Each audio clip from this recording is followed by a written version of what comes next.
Fanatec GT World Challenge America, powered by AWS, is back and bigger than ever in 2022 with a full 20 GT3 machines set to crisscross the continent. K-Pax Racing is back to defend its pro title with the 2021 champions Jordan Pepper and Andrea Caldarelli, while the Pro-Am class has ballooned to a full 15 cars with star power in every entry. Plus, the reigning AM champions, AF Corsa, they are back, seeking a repeat performance. Hello everyone, welcome to Northern California wine country, Sonoma Raceway. My name is Ryan Marine, Amanda Busick is in the pits. Calvin Fish joins me in the booth. Temperatures coming up here, Calvin. It was wet this morning for qualifying, but much different conditions today. Yes, an early season curveball this morning for qualifying. Rain poured down just minutes before they are set to get on track, and everyone's on wet weather tires, and boy, do we see a shuffled grid, but some excellent performances. Jordan Pepper will lead the charge here for the K-Pax, defending champions here on home turf for the K-Pax team. He put together a monster lap in qualifying. Here we look at the track, just over 2.5 miles, 12 turns, and it all starts that big run up the hill. Fastest speed is approaching turn 2, about 145 miles an hour. Lots of elevation change through that first sector. Then as you hit sector 2, the orange line there, through the carousel, long descending corner through there. Hard to get the power down coming off there, then down into turn 7, and quite the lap trying to put it all together. Very low grip, very challenging. It's a tough place, that's for sure. Calvin's talked us through it, but why don't we get a first-hand look of this 12-turn, 2.5-mile track? Our track preview with Colin Brown from CrowdStrike Racing. Hey guys, Colin Brown here, driver of the 04 CrowdStrike Racing AMG Mercedes, taking you on a lap here at Sonoma Raceway. We're actually watching a lap with my teammate George Kurtz, coming up through turn 1 here. We're up to 5th gear. Big bumps in here, really hard on the car. You've got to be really smooth with the hands, really balance the car down to 2nd gear, back to the throttle, up over the crest, tracking all the way to the left, working back to the right-hand side here, staying in 3rd gear, really smooth with the brake, light little brake, and then back to power again up over this crest using all the track. One of the slower corners on the track, turn 4 here, down to 2nd, back to the throttle. Coming through turn 5, this will be flat out, right on the edge, and a lot of marbles offline. Coming to the famous turn 6 carousel, up over the crest as you see, trying to get the car rotated and turned, back to throttle early, because this leads onto a really long straightaway. So really important exit here, chance to breathe a little bit, and then back to a heavy brake zone here for turn 7, down to 2nd gear. Kind of a double apex here with a short burst of throttle, getting it rotated. Really important to get back on the throttle early here as well.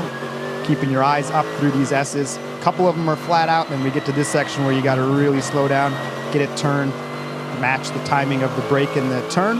Little GT4 traffic here, nicely passed. We come into turn 9, real slow section here. Again, important to get on that throttle, get a good exit. Through turn 10, really famous corner, flat out here. Really nice exit. And then we come into the final corner, tight hairpin. This is a great passing opportunity in the race. George does a nice job here getting it rotated, back to throttle nice and early. Gets a really good drive off, and that's a lap around Sonoma.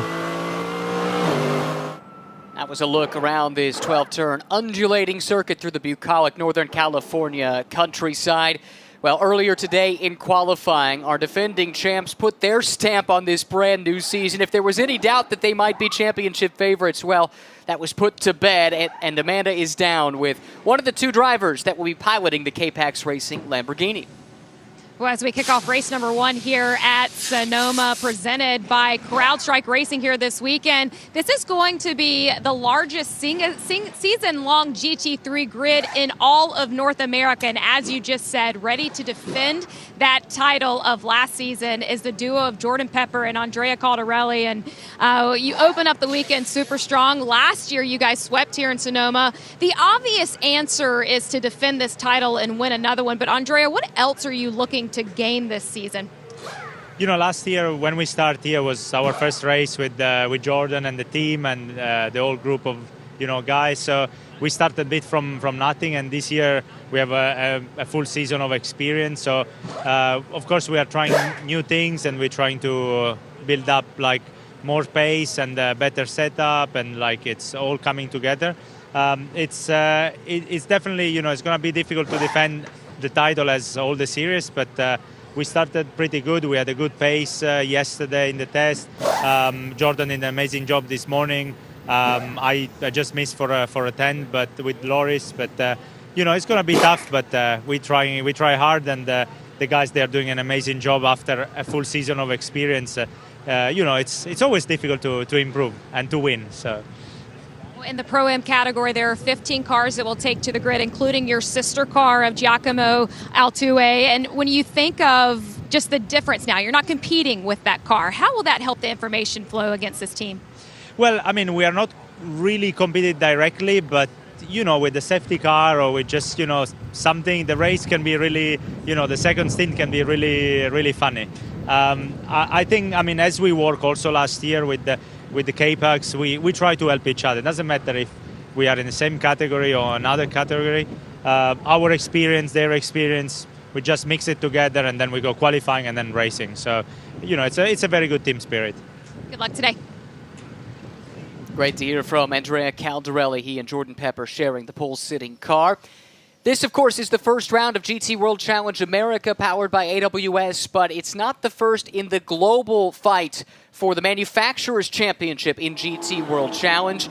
There are 4 continental championships in which manufacturers such as BMW, Ferrari, Porsche, among others, Lamborghini and Mercedes as well, all scoring points in these 4 continental championships here in North America, GT World Challenge Europe, GT World Challenge Australia, as well as the Asian Series, which is back for the first time in a couple of seasons. These are the point standings through 3 rounds, 2 at Phillip Island in the Australian Championship, and then the Fanatec GT World Challenge Europe powered by AWS Endurance Cup opener at Imola. Point standings through 3 rounds. This will carry on through the entire season. Mercedes, the reigning champions right now, second behind Audi, and points will be scored across all the classes in these various championships throughout the world, which is one of the appeals of the GT World Challenge format. This is a car that, if you were watching last year, Turner Motorsport, they had the M6. They were in the pro ranks. This year, the driver lineup remains the same, but it's a new car, the M4 GT3, Calvin, and it's a new look in some respects.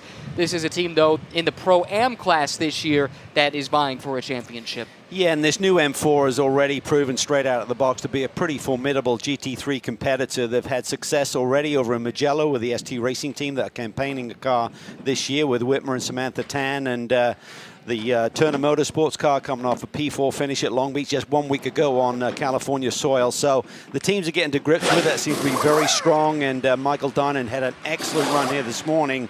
He'll line up on the second row of the grid and on the Pro-Am pole, making that switching class since 2021. This is a look at the Windward Racing Mercedes-AMG GT3 Evo. This is a car for the second straight year racing in the Pro class. Just 3 cars in the Pro class here for the season opener, Calvin. But the tires coming, the tire warmers getting bolted onto these machines. You do imagine, though, that they're going to take their best shot at the K-Pax duo, as they did a couple of times last year. And Windward, they won 1 race. It easily could have been 3 or 4. Yeah, they were certainly knocking on the door a number of times. It seems like the rub of the grain certainly seemed to go the K-Pax way most of the season. They had a dominant year, but certainly Windward were known to be there and knocking on the door on a regular basis, so they're going to come back even stronger this year. Here we see some of the other AMG cars that are in the field, 63 car. Bit of a shake-up on the DXDT team. Only 1 driver remains from last year's squad, so curious to see how this one will work. You got Brian Sellers going to be aboard the 08 machine with Smithson, and Dirk Mueller. So much GT success over the years with a variety of manufacturers, including most recently with the Ford GT program. He's now going to be teamed up with David Askew in the 63. Well, we talk about just 3 cars in the Pro class, but Pro-Am, 15 cars, and you look at the star power. Jan Heylen, Mario Farnbacher, just to name a few. You see those 2 cars right here. Heylen will be in the Wright Motorsports Porsche. Farnbacher here in this Racer's Edge Acura. There is star power throughout this lineup, and I think the Pro-Am class is going to be fascinating all throughout the season. It's going to be magical. It's just such a complete field, so much depth there, and when you get the pros in for the second half of this race, by the rules, the AM driver has to qualify for race 1 and start the race, but at that midway point between the 40 and 50-minute mark in this 90-minute event, the pros will be on board. Caldarelli alluded to it. If there's any kind of reset, suddenly you got those pros in the Pro-Am combinations duking out amongst the Pro cars, so that'll be be sensational to watch. A little bit of an update, technical issue for that 93 Racers Edge car, had an overboost that was recognized in post-qualifying tech. So despite having a really strong qualifying performance, Ashton Harrison will have to start from the back of the grid today. Another car moving to the back of the grid is also an NSX. That is the 43 real-time racing car of Aaron Vogel. This is Ashton Harrison's NSX that we were talking about a moment ago, but real-time racing back in the series for the first time in a couple of years. Here's the car. It's Vogel and Cooper, the same driver lineup as a year ago that won in class at VIR, but they switched from DXDT racing in the Mercedes to the Acura and real-time. Yeah, it's great to see real-time back. Have scored, I think they celebrated a 100th career win at Road America with Mike Hedlund and Dane Cameron, or back in 2019, I guess more than a couple of years now. But super successful year, and great to see them back with the Acura, of course. P.D. Cunningham recognized for his association with Acura and Honda over the years. So they'll be a force to be reckoned with throughout the course of this year in the Pro-Am class. Looking at that trio of Ferraris, 2 of the 3 will be racing in the Am class. The other will be in Pro-Am. More on those stories as we go throughout the broadcast, but now let's hear from Robbie Foley with Amanda. Robert, we were talking as we kicked off the show about Michael picking up that P1 in the Pro-Am category, and as you guys get set to take on this race 1 of this new season, what are the intentions this year? Yeah, I think there's a lot of intentions, mainly to get Michael more experience, and we had a great year last year. He's progressed so much in the past couple of years, but yeah, for him, it's all about getting a clean start and just having a clean race. It's the first race with a new car for us, so we just want a nice clean day and yeah, get some good points. I was talking to Michael prior to the race, and he was saying that clean start, that he sees that this track is one that's difficult to pass on. Do you think that will come into the benefit for your effort today? Yeah, absolutely. I think there's 2 things. Track position is key, and the tire deck here is pretty bad. So you'll see a lot of undercuts, I think. As soon as you can come in the pits, stick on new tires, that's going to be the strategy. So I think it's going to be an interesting race, but under yellow, you know, if we go for a restart, somebody with a tire advantage can maybe make a pass, but other than that, it's going to be pretty tough. Good luck. Well, Robbie, you read my mind. Tire degradation, always a major talking point at Sonoma. New Pirelli tire, we expect a bit more durability from them, but across the board, the discussion here in Sonoma has been about the tire degradation. That was a huge problem for Turner last year with the old M6 chassis. They do say this new M4 is a little easier on the tires. It is, and also talking to the teams up and down pit lane, it seems like the new tire, if you say it's got a change in balance, it's got a little bit more understeer built into the setup, so the rear tires are developing a ton of grip compared to the fronts. Now, that really means the performance factor switches to the front engine cars. When you got the engine up over those front wheels, that will aid getting rid of that understeer and make the car a bit more balanced. So for the rear engine cars, they've really been fighting, getting used to this tire. It's relatively new. Some teams hadn't even run the new tire till they got here on Thursday, and Thursday was wet. So it's really been a catch-up process during the practice sessions here yesterday. A moment ago, we saw the U.S. Racetronics Mercedes. Then this car on board now with the ST Racing BMW. Samantha Tan qualified this machine. She'll have one of 3 onboard cameras in our coverage today. This is the BMW M onboard camera. But back to what Robbie was talking about. If he's right, if it is difficult to overtake today, these are 90-minute races. There is 1 mandatory pit window. The pit stops have to happen within a prescribed 10-minute period, right around the halfway point. It doesn't leave you a ton of wiggle room for strategy, but we've seen the strategy can be all important.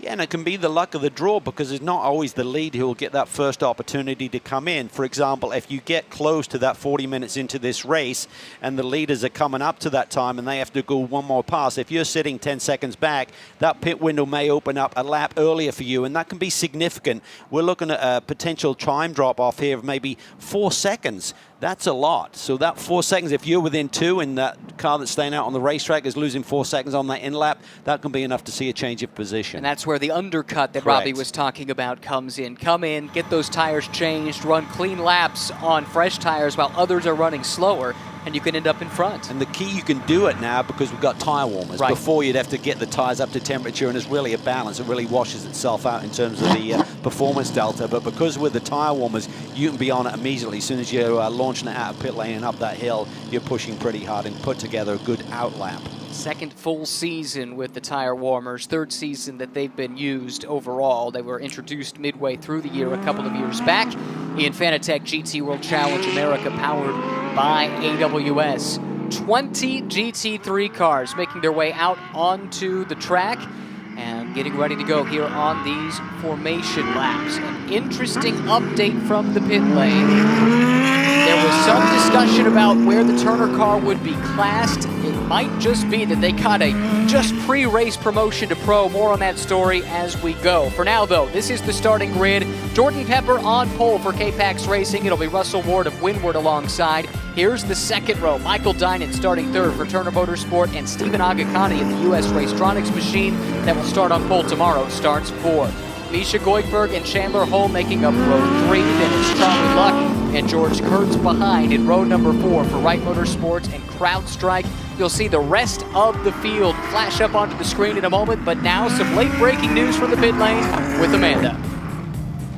Well, you guys are just nailed it. You're right on it. That 96 car from Turner Motorsports is going to get reclassified up to that pro class. But the one that I didn't see coming, that secondary K-Pax car that we just talked about that would be running in Pro-Am, it is back into that pro class as well. So we'll see if there will be sharing of information that was happening earlier in qualifying. But truly big update here ahead of race number 1. Well, that had been a talking point throughout the paddock. I think it's safe to say this is a car that won a race as a pro 1 year ago. They were moved to Pro-Am, and change has been made, and all the teams were informed that performance of some of the drivers that were derogated and moved down a level from where their driver rating is assigned by the FIA. We're getting lost in the weeds a little bit here, sure. But that was going to be monitored, their performance, and clearly the series has done that. Yeah, and they were going to do it over a 10-lap average during the race. So, for example, if you pick on Michael Dinan, if he put together laps today where his 10-lap average was equal or better than the top 10 in the pro class or in the Pro-Am class, he would be moved. The problem with getting moved is that would mean you'd go to round 2 in this championship with 0 points on the tally. So it's a difficult decision, and you're getting it late, but ultimately it's going to clean up the championship for the rest of the season. And quite frankly, it's better to happen now for Michael Dinan than later in the year. If you did get that promotion, the points that you scored in a previous class, as you said, do not count. So if it's going to happen to you, you want to do it before you're in a position to lose any points. Anyway, that is all secondary. The race on track is what we wanted to focus on, and Chandler Hull and that other BMW, really interesting to see Bimmerworld make the jump up. He'll have Bill Auberlin as his co-driver this year. Just goes to show the level of talent throughout this field and in Pro-Am in particular. Oh, it's going to be awesome. And I really think Chandler Hull did an awesome job here this morning, qualifying 6. Hate to talk about some bad news, but a couple of weeks ago with the brand new car, they were testing at VIR. He had an off, did damage to the car, was written off. Didn't look like they were going to compete here this weekend. James Clay was entering a second car, and he did kind of the big move from a team owner and driver of that car to step aside and basically give his car that only arrived on US soil about 11 days ago over to Chandler Hull and Bill Auberlin to contest this championship. So hats off to James in being the ultimate team owner there. But for Chandler, I'm sure his confidence was shaken a little bit with that off to come out here in tricky conditions this morning, put together that qualifying run. That was quite the statement. It was. So here we go. Second of 2 formation laps, about halfway through it. The lights should go off on the Acura safety car once they make their way through turn number 7. That's at the end of this drag strip that the cars are driving on right now. And I say drag strip quite literally, as our Amanda Busick knows. It's used for NHRA drag racing quite regularly, and it leads to this. Turn 7, a great passing opportunity, one of 2 really good ones around this track. A quick update on the Chandler Hull situation. Just looking at the grid, he's now promoted to the Pro-Am pole. There you go. So from 6 on the grid, he's the fastest Pro-Am qualifying driver here today. Well, no shortage of developing stories, but again, we'll brush those to the side because we're about to turn 20 GT3 cars loose for the season opener of Fanatec GT World Challenge America, powered by AWS. The front row, Jordan Pepper from South Africa, absolutely blitzed the field for pole in the rain earlier this morning. Incredibly, had a faster lap in the rain than anyone had in the second qualifying session that was held in drying conditions. That's how good he was this morning. He'll have Russell Ward, the Texan, starting alongside. That was just a monster performance by Jordan Pepper here this morning to put down a lap in much wetter conditions than everyone went with the pros on board for the qualifying session number 2. Let's see what he can do in the dry here today. Second row, Michael Dinan in the Turner BMW, and then the youngster, the 19-year-old Stephen Agakani in his full season debut in the championship. He'll line up on the outside to his flank in row 2. Row 3, Chandler Hull and Misha Goikberg, George Kurtz and Charlie Luck in the 5th row, and on they go. Rounding the corner of turn number 12, looking for the green flag, and it waves. We are racing. The season has begun in Sonoma. He hit that VP acceleration zone, and Jordan Pepper was off like a rocket. Good start there by Dinan. Tries to slide into the 3rd position, but Agakani holds him off. And Goikberg and Charlie Luck going side by side. That's the Lamborghini and Porsche. Here comes Dinan taking a peek to the inside, down to turn 3. Very close. Their tires aren't up to temp yet. They do not have the grip. Even though they are in those tire blanks, just 2 formation laps, they were cooled off a little bit. Treacherous time right now, just trying to feel the edge of adhesion and just coming around this circuit and then hitting this elevation change up and over the hill into turn 6. Impressive start from Jordan Pepper, making good his escape. Chandler Hull now looking to pounce on Charlie Luck, who is backed off of Goikberg. Goikberg's now running in 5th, right behind Dinan. Hull in the BMW, stalking the Porsche of Luck. Here's a battle, though. Dinan to the inside again of Agakani, and Steven squeezes him down to the curbing, but opens up the wheel. That opens up the inside line. Dinan peeks the nose inside again, but Agakani has the better of him. Yeah, that was really tight there as they came through turn 7. Michael Dinan trying to be pretty forceful, and Steven just didn't want to give it to him. Was able to run that longer line through there with good grip from those Pirellis, but Dinan's on the attack, as you can see. With the late promotion, this becomes a battle for class position. Agakani now and Dinan, both in the pro class, fighting over the final podium spot. Further back, big move from Justin Wetherill, racing with Aaron Vogel. They're side by side through the chicane, and it's not done yet. Great battles here. There's Smithson aboard the 08 machine. I'll share that with Brian Sellers. Ashton Harrison down to the inside for the brake zone, coming from the tail end of the pack. Nice move. Both of the Acuras have made good ground in the early stages here on this opening lap after having to start from the back of the field. Ashton Harrison. Ferrari's got a problem. Oh, sure if it's a cut tire or something, but definitely slowed there dramatically. I think that was the Wetherill-driven Triarci car. Get confirmation, though, in just a moment. Jeff Burton behind the wheel of one of the 2 Zalus machines, starting to apply some pressure on Ziad Gondor. But here are the 2 Acuras running in lockstep from the back of the field. They are now running 14th and 15th overall, respectively, so that's up 4 or 5 spots. He's had a great start as well. Samantha 10th and 13th on the grid, already up to 10th. You know, climb on board here. Turn 7, Jordan Pepper leading the way. Trying to follow up on sweeping the weekend with his teammate here 1 year ago. At Capex, this is their home turf. They know it well. They do most of their testing here, and they're showcasing that speed right now. How good was that first lap from Jordan Pepper? How about enough to build a 3-second lead after just 2.5 miles? That's how far out in front the Capex Lamborghini is ahead of Russell Ward and the Windward Mercedes. Well, he's just totally on top of his game. You can see the confidence that was displayed in spades during that qualifying run in the wet. Just got up on the wheel really early, wringing the car's neck. So he's on top form, and he knows this track well. He's going to try and extend this and try and build as big a buffer as he can, but at the same time managing that tire degradation. So you may see him develop maybe a 5 to 10 second lead and then just sit on it. Misha Goikberg, in his debut with Capex Racing, does have some Lamborghini experience, but stepping over to GT World Challenge America this year, running in a Pro-Am entry for Capex, and he'll turn that car over to the rapid Giacomo Altoe. Yeah, Altoe is the real deal. I mean, Lamborghini love him. He's now a full factory driver. Drove with Ziad Gondor last year with the TR3 team, with a couple of teammates. In fact, he also drove with Martin Fuentes on occasion. But he has speed, and I think Caldarelli and Pepper will certainly be looking in their rearview mirrors at time, wondering how much speed does that young Italian have. Let's climb on board. CrowdStrike onboard camera here with George Kurtz, chasing down the M-Class leader, Onofrio Triarci. Turn 6. Great qualifying effort this morning from Onofrio to put that Triarci Competizione machine inside the top 10, or just outside, I guess, but ended up starting inside the top 10 with a couple of penalties to others. Really impressive team. Dipped their toe in the water at Sebring last year. Had a really solid run there. Won the AM race in race 1. They had a big accident in race 2, unfortunately, but they loved what they saw, and they came back to embrace this championship with a 2-car operation.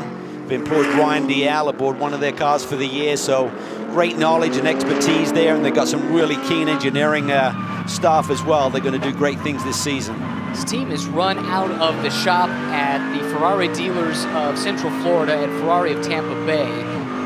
The Triarci family owns both of those, and they've been very active in Ferrari Challenge competition, but made the big step into GT3, like you said, at Sebring last year, and were immediately on the pace. It was impressive, and now 2 cars for the full season here this year. Ooh, little twitch there, come up through there. Still Stephen Agakani aboard the number 6 gear, the US Racetronics machine. Dying and keeping the pressure on. They've dropped Goldberg a little bit. He sits back there a little bit. That's the top 5, all pro cars. First and Charlie Luck there, having a great run. Qualified on the 4th row, had a great start. Holds on to that position, being hounded by Chandler Hull. Agakani might not be a name that is super familiar to those that haven't been following single-make Lamborghini racing in recent years, but just 19 years old from Los Angeles, and he's been rapid over the last couple of seasons. In fact, won his class at the Lamborghini World Final at Jerez back in 2019. We'll watch this battle unfold, but while we do so, let's check in with Jan Halen, who will be taking over from Charlie Luck when the pit stops happen in about 40 minutes or so. And with the reclassification, Charlie Luck currently finds himself in the 1st place in that Pro-Am category, but Charlie doesn't even know the news yet, guys, but Jan Halen has. The news has made its way here. How does this change the approach to this race now, knowing that you guys are leading this pack of Pro-Am cars? Well, it doesn't change the approach, but I'm glad you stopped by to let me know, because this is good news for us. And so far, Charlie's doing a great job, and hopefully we can finish this race in the position we're in right now. Well, after last season, Charlie Luck became a fellow competitor on the track with you, but now your father-in-law. Talk about working in this relationship and how excited you are to share this season with Charlie. Yeah, first of all, we had a great season last year with Fred Pordad, who's a dear friend, and to be here today with Charlie doing our first race as a father-son-in-law combination is pretty cool. Good luck. Really cool story. Great team that both of those drivers have been a part of for a long time. It's the reigning teams champions in both GT World Challenge America as well as GT America. That's where Charlie Luck won his title a year ago and now makes the big step up. Races alongside the son-in-law. How cool. It's really cool, and we talked about it in qualifying. Oh, problems here for the 93 team. This is a drive-through, or whether she's got some kind of issue with the race car. Did have that overboost in the qualifying session this morning. Also had a small electrical fire in practice late yesterday that they worked hard at last night to rectify and get the car out for qualifying this morning. Well, that's too bad to see, because like you said, they had that small issue, a little bit of an electrical fire on board that car. The crew worked hard to make sure it was ready to go. Not sure if that was after a pit stop or if she was just doing a drive-through like you said, but now Ashton down in 19th. And remember, at the Indy 8-hour last year, the first 3 hours of that race were points paying towards the American Championship. And she and Mario Farnbacher not only won their class, but won overall. And in so doing, she became the first female driver to win a race overall in GT3 machinery in SRO American competition. She and Mario, they've been working together in a couple of different series. They ran the 12 Hours of Sebring, and she certainly did, and showed some good pace there. Really a driver on the rise and a graduate of the HPD GT3 Academy. Yeah, I've been watching her more in recent months, and certainly at Sebring against the Pro class, she put in an excellent performance within about a second to a second and a half of some of the best pros in the business in terms of the GT world. So she's really learning her craft quickly. She's totally dedicated. She's also associated with Wayne Taylor Racing, and she's embedded in their team on a regular basis to just really learn the sport. Just really talk through all of the debriefs and see how the drivers interact with the team from the technical aspect as well. and then just putting in all of the time and just really doing a great job behind the wheel. Haven't really seen him make many mistakes when I've been observing here, and has speed as well. That's a great combination. While we watch the battles on the track, a few notes to clean up on. Evidently, Racer's Edge was penalized for putting tires on too late. So we saw that on the grid earlier. These tires come out of the tire ovens or out of the tire blankets, and you want to wait as long as you can to put them on so they retain that heat as well as they can. And there is a time limit where you must have those tires on. Evidently, they were a bit too late, so that's a drive-through there.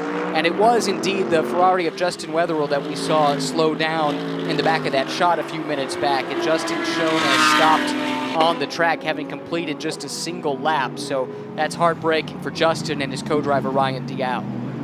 Look at this battle is not going away. Charlie Luck up against Chandler Hull, and this is the battle for the Pro-Am lead right now. Charlie just amazes me that he's stepping up, and he's not going to be intimidated whatsoever.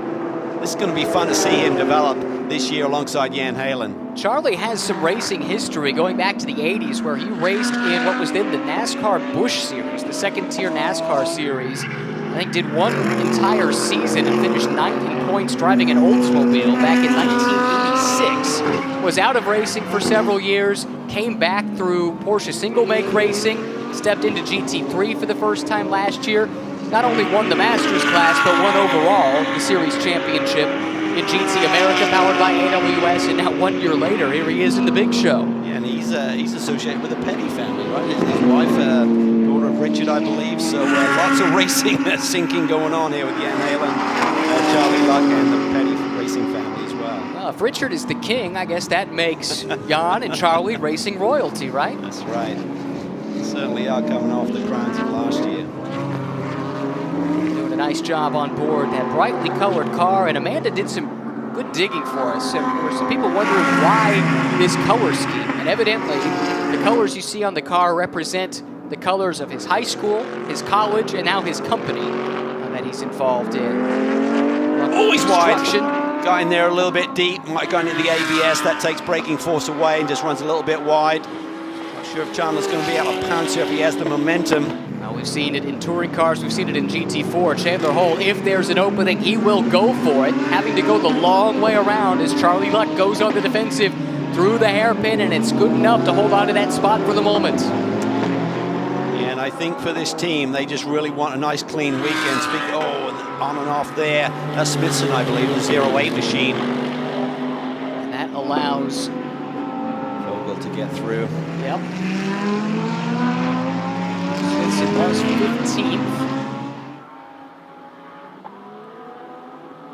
Vogel gets in a little bit deep, and then Smithson tries to go at the outside and kind of gets elbowed out of the way there. I'm not sure if there was a touch or whether he just didn't want to make contact. Yeah, I had that backwards. I assumed that let Vogel get through, but it was actually Vogel's mistake that caught Smithson out.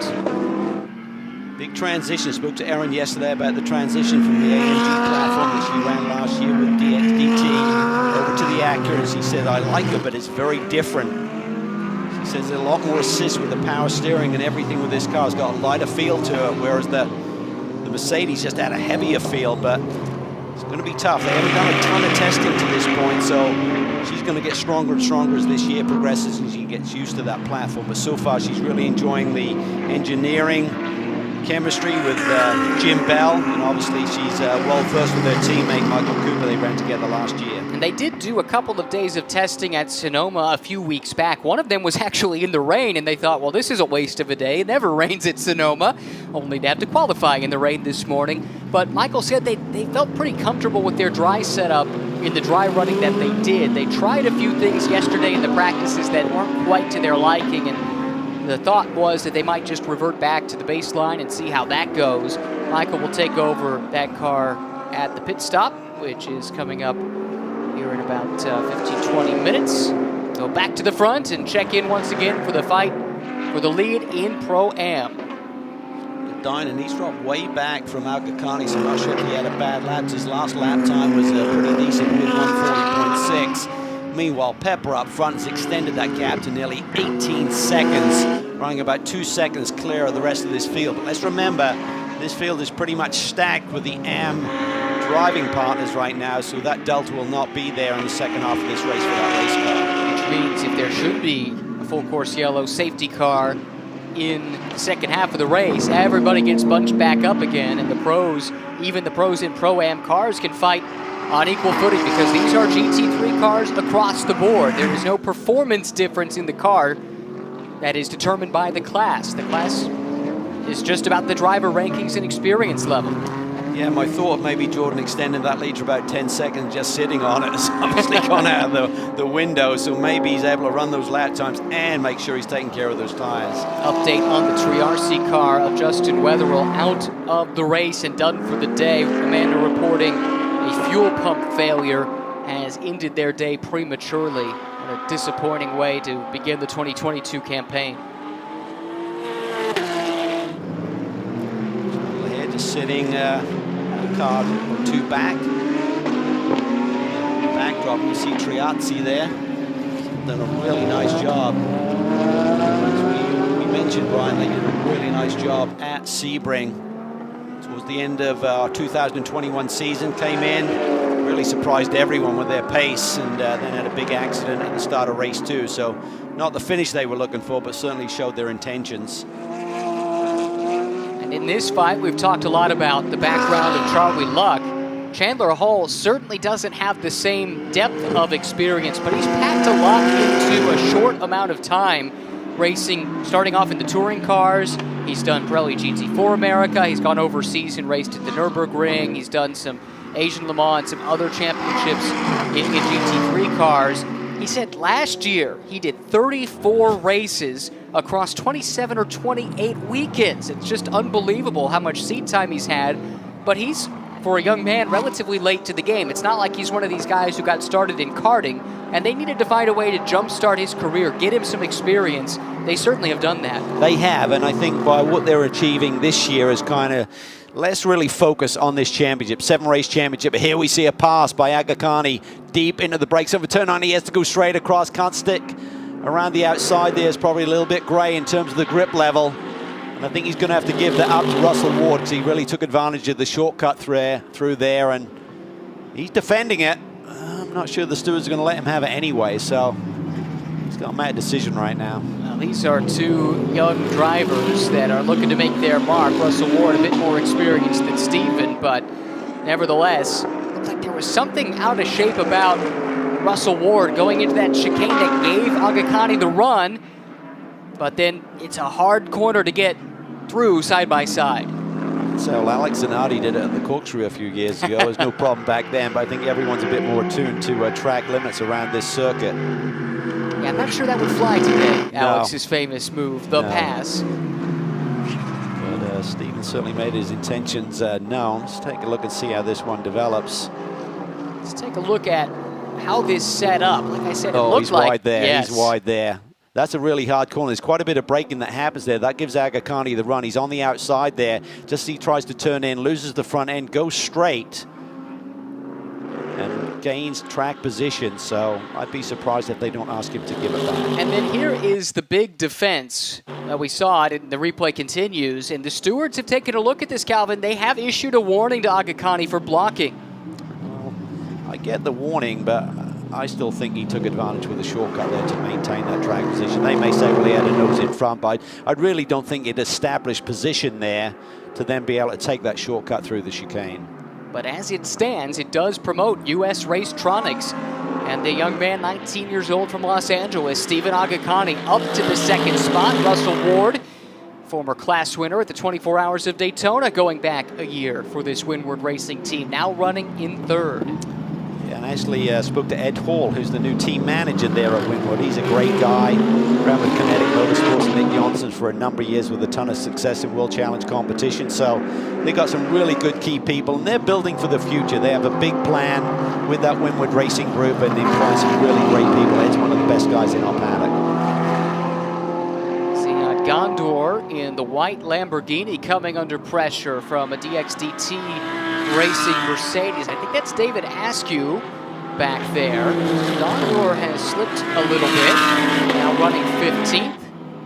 Got a new teammate this year, Michele Beretta. Said he hadn't met him until Thursday of this race week, so he's getting support from Lamborghini in terms of them providing a Lamborghini factory driver. He wanted to have Giacomo Altoe, but Ziad's program was not confirmed in time, and the Lamborghini squad elected to put Altoe with a K-Pax operation.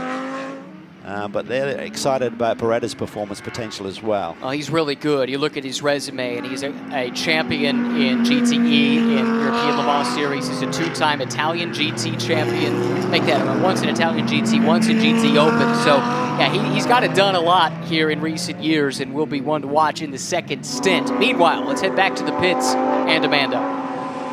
Well, Ryan, we're down here with Laura Spinelli, who earlier today set the pole position for the race tomorrow. But as you watch along with your teammate inside the car, as we open up this race here today, what's kind of the feedback that you're getting on how this is going so far?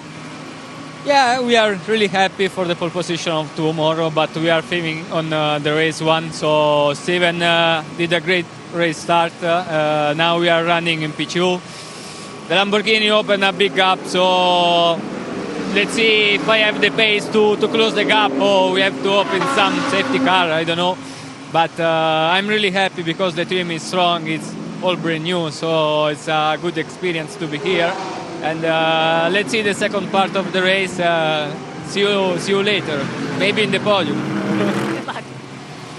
It's a good attitude. Great to have Loris, a new face to the championship. Has done a little bit of racing stateside in Lamborghini Super Trofeo, and that's where he cut his teeth. He's a multi-time class champion both in America and in Europe, and has won the World Final in various classes in the past. He's done a little bit in Mercedes, though, in recent years, and when Stephen Agacani, his co-driver, tested this Mercedes, he said he loved it instantly. It made it the obvious choice for US Racetronics. Yeah, and I think he's a great fit. I mean, Spinelli went straight from karting in 2015, stepped up to Lamborghini Super Trofeo, had a ton of success there, but he's made this transition to GT3 platform very effectively. On board with Samantha Tan, one of our 3 onboard cameras, and the quickest corner speed at turn 11. That's the hairpin. So she is the best at that corner so far, tied with Jordan Pepper and Jeff Burton. Interesting to see that mix.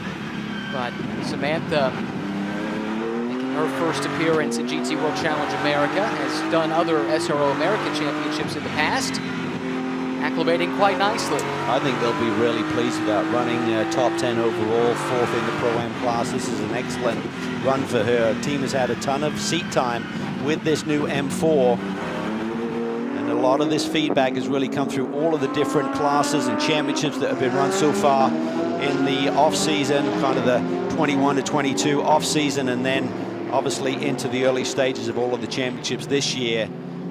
And chassis number 22 is the car that the Bimmerwell team are running here, so there's been 22 of those M4s roll off the production line. She and this ST Racing team scored the first global win for the BMW M4 GT3. It was at a 12-hour race at Mugello back in March, and I'm sure that's a nice feather in the cap. A longtime BMW customer team stepped up to GT3 racing around the world in the last few years, and now coming stateside.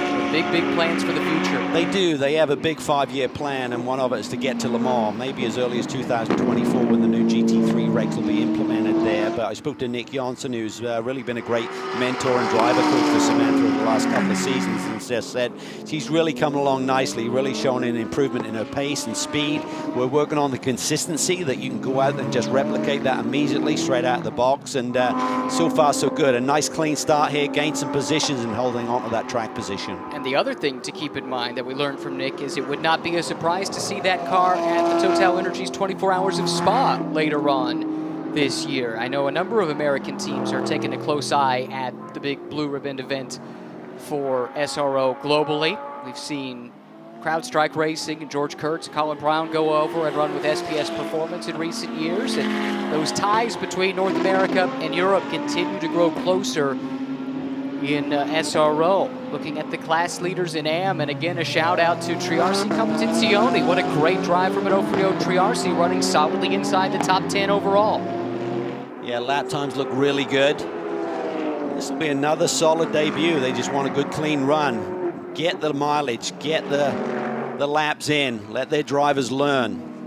A lot of these drivers, though, it's their first pit stop. We were talking about it with Amanda this morning when we were having a coffee and talking about the fact that some of these drivers have only run in sprint format and will be doing their first pit stop of the day. So some trepidation up and down pit lane on all fronts with that one. And we've seen it. The pit stops can be so crucial and determine winning or losing. CrowdStrike fastest lap of the race, no surprise, belongs to the South African Jordan Pepper, who has the lap car of Ashton Harrison, who's been delayed by that penalty we touched on earlier for changing tires on the grid too late. Or fastening the tires, I should say, too late.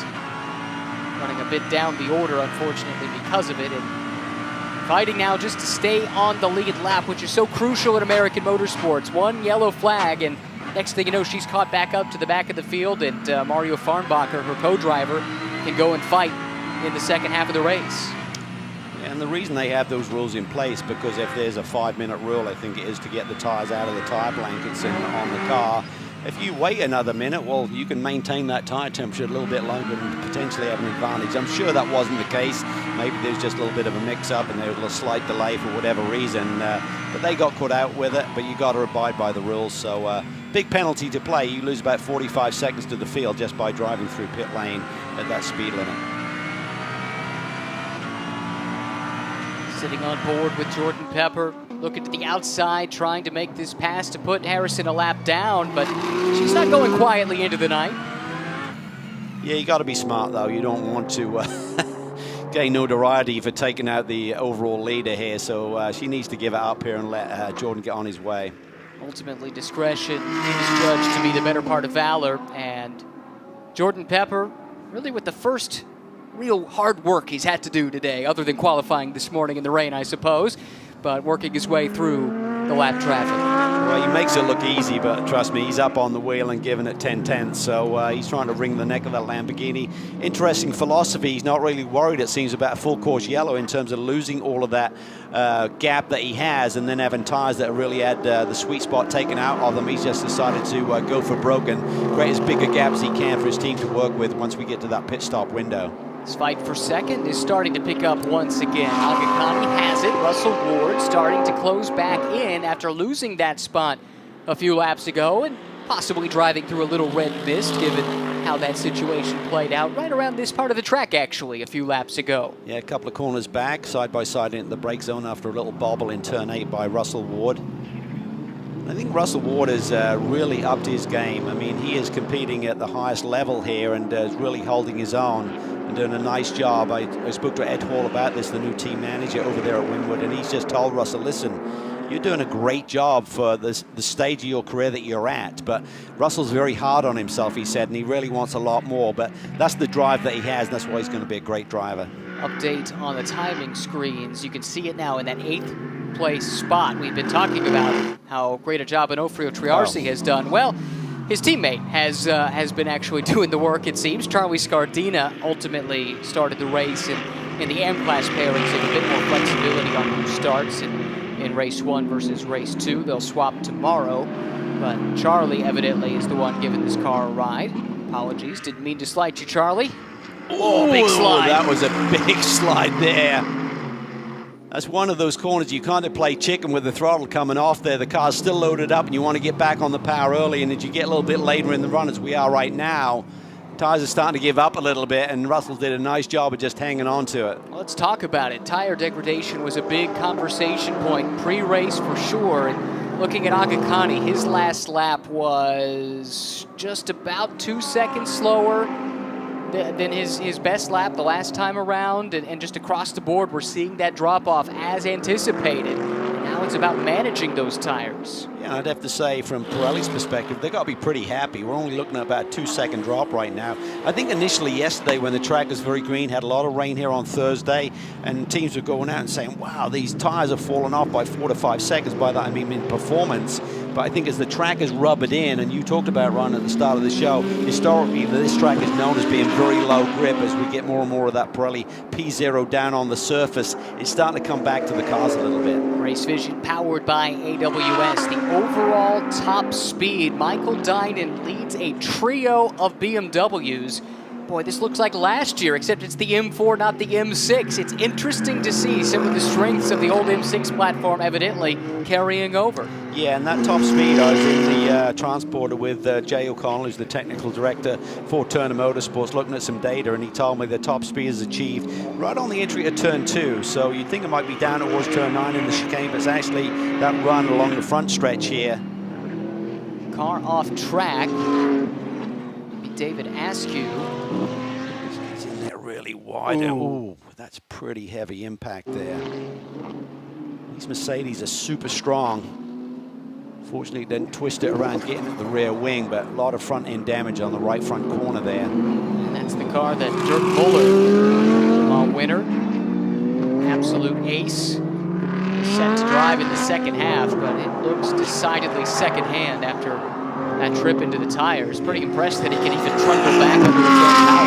Yeah, the key's going to be whether the suspension took a big tweak there, and whether he spent any track rod or anything on that right front suspension corner. Obviously, you can't have the body work cutting into that right front tire. So curious to see if they'll try and wait for the pit stop window to open, which is in about 10 minutes, because you're immediately going to lose 45 seconds coming down pit lane. During the refueling, you can do service on the car, but they will be trying to ascertain how big a problem he has. He's going to certainly very slowly right now. This fight hasn't let up at all, has it? Charlie Luck in the Porsche for Wright Motorsports, and Chandler Hull right behind in the BMW for Bimmer World, which is making its debut in GT World Challenge America. Bill Auberland said yesterday, top five would be like a win for us getting the car this late. Certainly had their testing compromised by the incident at VIR a few weeks ago.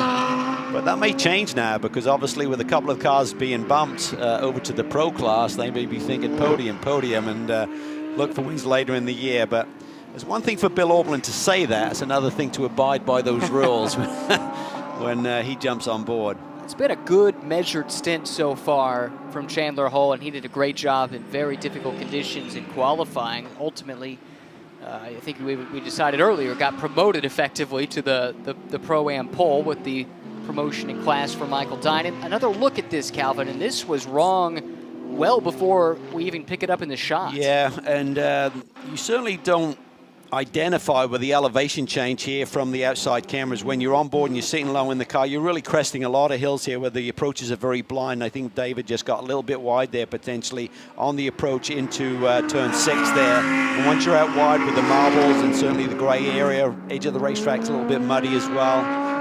You're just along for the ride, and you're off at that trajectory until the tires arrest the speed. Closing in on the mandatory pit stop window here, Calvin. The thought process is get it done as quick as possible? I think so. I mean, otherwise you just open it up if there's potential for a yellow during the pit stop window.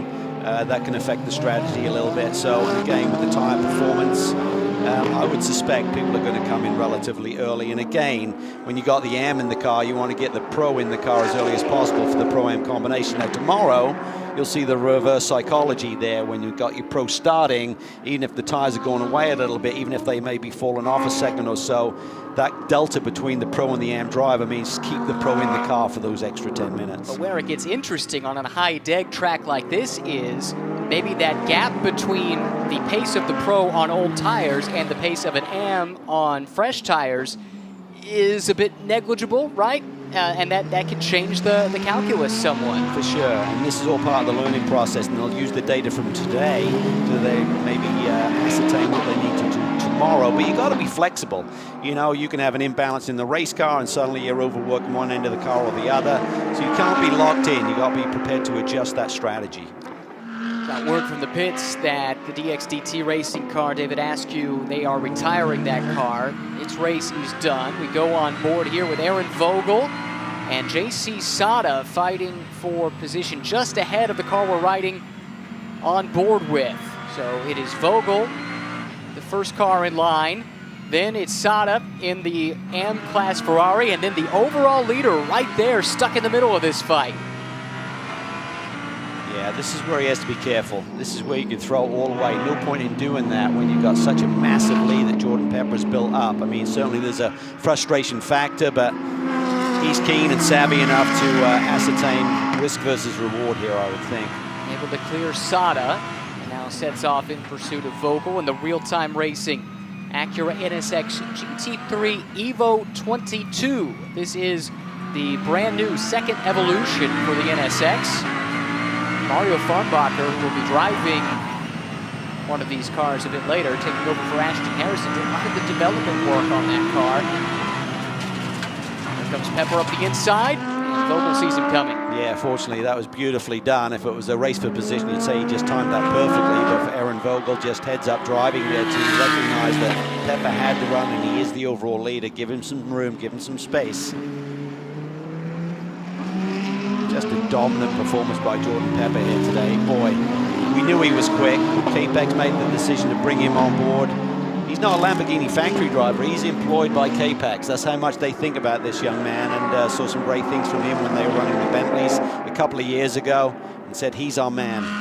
It's similar to what K-Pax did with Alvaro Parent a few years ago. Alvaro was a McLaren factory driver. That's how he ended up with the team, but when K-Pax made the switch to the Bentley from the McLaren, they thought enough of Alvaro to keep him on, and he ran a couple of years in the Bentley, both here in the States and then in their year over in Fanatec GT World Challenge Europe, powered by AWS. And similar story, they brought Jordan Pepper on, really liked what he did in the Bentley. He was a Bentley factory driver, a Bentley boy. Well, there's a lot of great drivers out there, but there are some who are just that little bit more special, and they really feel that Jordan has that magic touch. This is interesting. How about Charlie Scardina? That's the Ferrari in the picture here. The AM class leader running in 8th, and now he has gone and caught the battle for 6th and 7th overall. That is 1st and 2nd in Pro-Am. Well, when you look at his brief history, it's probably not a surprise. Was kind of involved with the Porsche camp for a long time. Almost won a Porsche shootout that went to Marco Holzer, who had a stunning GT career. So Charlie's the real deal. We don't know much about him. He's not a name that we've seen on our leaderboards here. But he has speed, he has pace. He's demonstrated that very, very quickly. Yeah, finished 2nd in Porsche GT3 Cup Challenge North America in his class back in 2007. That's what led him to a shot at that UPS Porsche Junior team. He was in the shootout. As you said, the seat ultimately went to Marco Holzer, and then he disappeared from the racing scene, and he ended up starting his business, incredibly successful, and popped up pretty much out of nowhere at Sebring last year and was instantly on the pace. Yeah, those are cool stories. Racing is a very hard career to make happen, and I think for Charlie, he obviously determined, listen, this is going to be a long road to hoe. Let me go and have success, take all that drive, passion, and focus to another industry, and then that's allowed him to come back and enjoy motorsports later in life. And since we're talking about family connections, Charlie Luck and Jan Halen, his father-in-law and son-in-law, I believe Charlie Scardina and Onofrio Triarsi are brothers-in-law, if I have this right, from Sebring a year ago. Charlie's just done a wonderful job. He's kept that gap with Chandler. Got it initially at the start, leapfrogged at the start, and felt a little bit more pressure than he's dealing with right now, but just a really good solid run, and Jan Halen would love what he's seeing here. Belgian flag on the helmet. From Belgium, now lives in Clearwater, Florida. It'll be a busy year for Jan Halen. Running 2 North American championships, including this one, and then he's going to run in the World Endurance Championship with Fred Portad, in fact, going to run with the Proton squad over there. Didn't run at Sebring, but they're going to do the remaining rounds of the championship, so I think it's looking like 26, 27 races this year. And the 2 of them teamed up to win the Pro-Am Class Championship in Fanatec GT World Challenge America, powered by AWS, just last year with this Wright Motorsports team. So much of the infrastructure is the same. It's just a new co-driver for Jan here, and they're off to a really good start. Consistency last year was the name of the game. They won a handful of races, but it was a rare thing to see them off the podium. That's right, and I think John Wright is just such a great leader with the Wright Motorsports team. They've got great engineers over there. Of course, the cars are always fast, but they just identify what it takes to win a championship and maximize your results. Sometimes it's going to be a win, sometimes that might be a podium, sometimes even a top 5 depending on the competition, but maximize your day. Whatever the car is giving you, whatever the BOP, the balance of performance is giving you, make sure you maximize the result. Just over 1 minute until the pit window opens, and we should reiterate a point you made earlier. In years past, before last year, the rule was the leader had to have the first chance to come in. Well, that rule was done away with a year ago, and as a consequence, just depending on where you are on the track, when the clock ticks under 50 minutes remaining, that's when it opens. And I think we'll see something akin to the Oklahoma land rush when we get to that point. Yeah, and looking at where Jordan Pepper is on the racetrack, I mean, he's got about 45 seconds until that pit lane opens, and he's going to be by the pit entrance. So it could give someone a little bit deeper in the pack that opportunity to dive in, get that one lap advantage for the co-driver to take their car out of pit lane on fresh Pirelli P0s and lay down a hot lap. Pepper, the good news for him is his lead is bordering on unassailable. Over 40 seconds over second place the last time by, and we'll check that here in about 40 seconds from now. Well, that means that the rest of the field, they're eligible to come in, I would think. Yep. If they're 40 seconds behind, he's about, what, 20-something seconds when he hit the pit entrance, so they should be good to come this lap if they choose to do so. 5 seconds away from the window opening, and then everyone must come in and do their service within the next 10 minutes. And there is a minimum pit stop delta, so it's not necessarily the time standing still, but from pit in to pit out, including the pit stop. Here we go, the first takers coming into the pits. You must be in the pit lane from that point there to pit exit for 87 seconds in GT World Challenge America, or you run the risk of picking up a penalty. Now, there is a joker you can employ. We'll talk about that as it applies. But for now, we do see the first takers. Ziad Gondor coming in, pitting from 16th. Comes Misha Goikberg, Charlie Luck, Chandler Hull. Scardina is in as well. Kakakani and Dynan might have stayed out there. Here comes George Kurtz.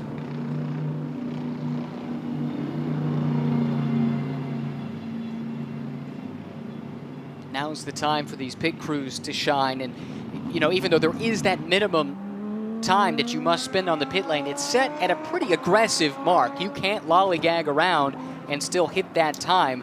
So these pit crews can still have a major impact on the outcome of this race. It's 87 seconds is the total stop time here, so that's from pit in to pit out, including the service. So it should be ample time. You'd really have to have a bit of a mess here for that not to work for these teams. So Misha Goikberg turning over Giacomo Altoe. See what the young Italian can do. And Jan Nalen climbing on board for his first race action of the year in SRO competition. Two of the best crews in the business on display in that conversation as well, right? Motorsports, veterans of long distance racing and K-Pax racing who adapted to the pit stops when they were introduced to the championship a few years back about as well as anyone. You see the car sitting still, no work being done. Typically that means they did it well within their window. They have to sit and wait to make sure they don't pull out of the pit lane too quickly and run afoul of that 87-second minimum.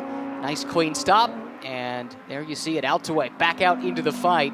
See if he can move up from the 5th place position that Goikberg held prior to the pit stops.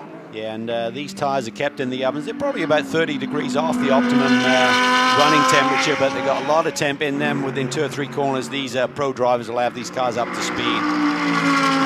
Philip Ellis, Madison Snow now driving those 2 cars. We've got a bit of an issue here leaving the pit lane. Oh, that's going to be tight. Bill Oberlin wants to get on it. And he's got Onofrio Triarci right in front of him. Why don't we quickly check in with Amanda in the pits? Amanda, who you found for us?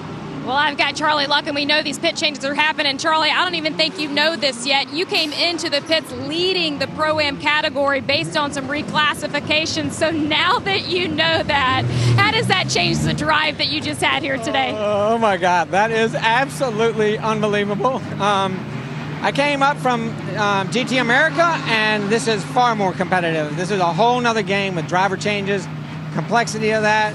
It's incredibly, incredibly exciting that we just turned that in. Wow, wow. Congratulations, Charlie. Icing on the cake there. Yeah, how about that news? You get out of the car and you're told that your competitors have been promoted and you're now leading. Not bad. That's really cool. They kept Jordan Pepper out a couple of laps, I believe, beyond what he had to do. The pace was still all right.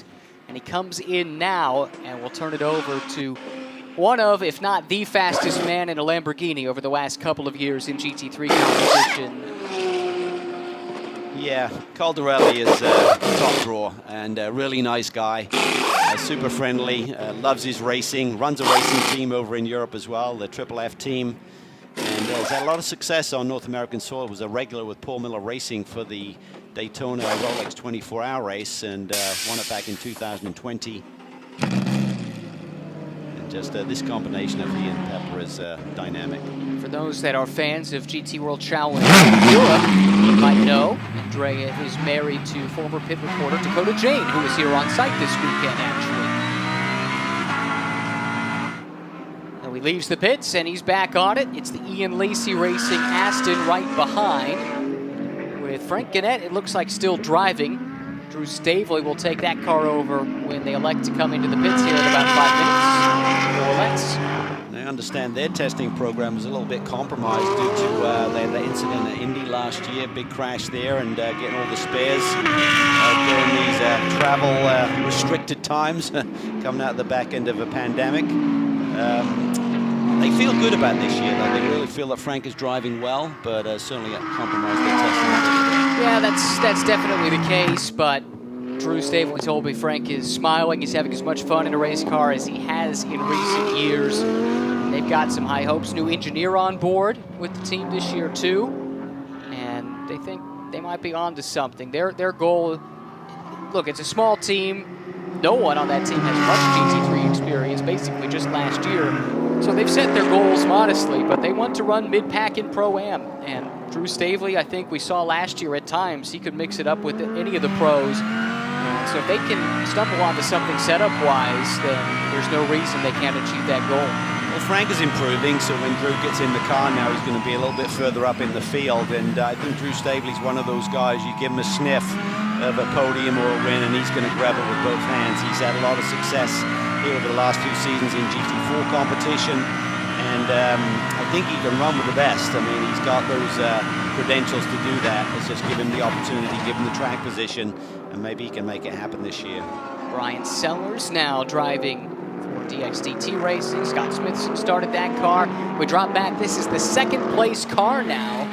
Philip Ellis. So Windward is back out in front of US Racetronics, Calvin.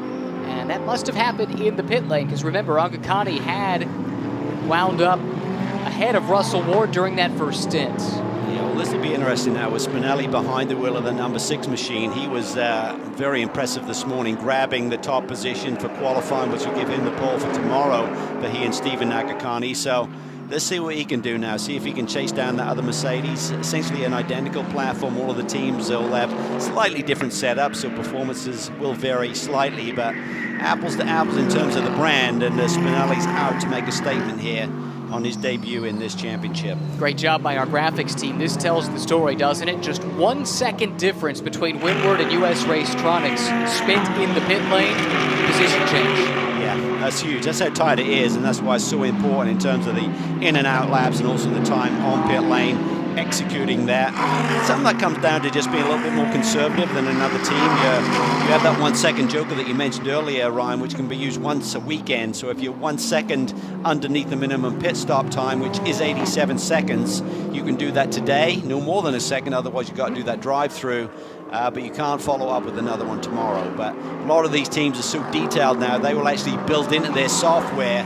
They have a little sort of monitor inside the cockpit to release the car, or, you know, factor in when to release the car tomorrow, maybe a little bit quicker, and use that joker up. A few of the teams further down had their share of struggles in the pit lane. You saw Bimmer World minute 51, so that explains why Chandler Holcar has dropped down to 9th, now with Bill Oberlin driving, chasing down the ST Racing BMW that also had a bit of an extended pit stop as well. So it goes to show this is truly a team game, and a lot can happen in that 10 minutes in which the pit window was open. That's played out here today. Riding on board now with Colin Brown for Riley Motorsports this year, the esteemed Riley Motorsports team. So many years involved in prototype racing, GT racing in recent seasons, even built an Indy car at one time. great engineering talent at their disposal. Colin Brown and George Kurtz, the two drivers. There's George watching on after a great stint. Been a busy boy today. Already running GT America, finishing runner-up position. Close, very close, less than a second right across the stripe there. Just about a couple of hours ago, so he's probably had a busy day, feeling a bit tired right now, but watching the progress of his younger teammate. Great combination. I mean, Colin's the perfect mentor and driver coach for George Kurtz as he learns his craft. And I think they're excited about this transition over to the Riley Motorsports team. I think with the DXDT team running multiple cars last year, they feel that there's a bit more focus on their single entry. I think sometimes change is good for all parties. On board with Colin Brown, let's just watch and listen. Onboard footage brought to you by CrowdStrike.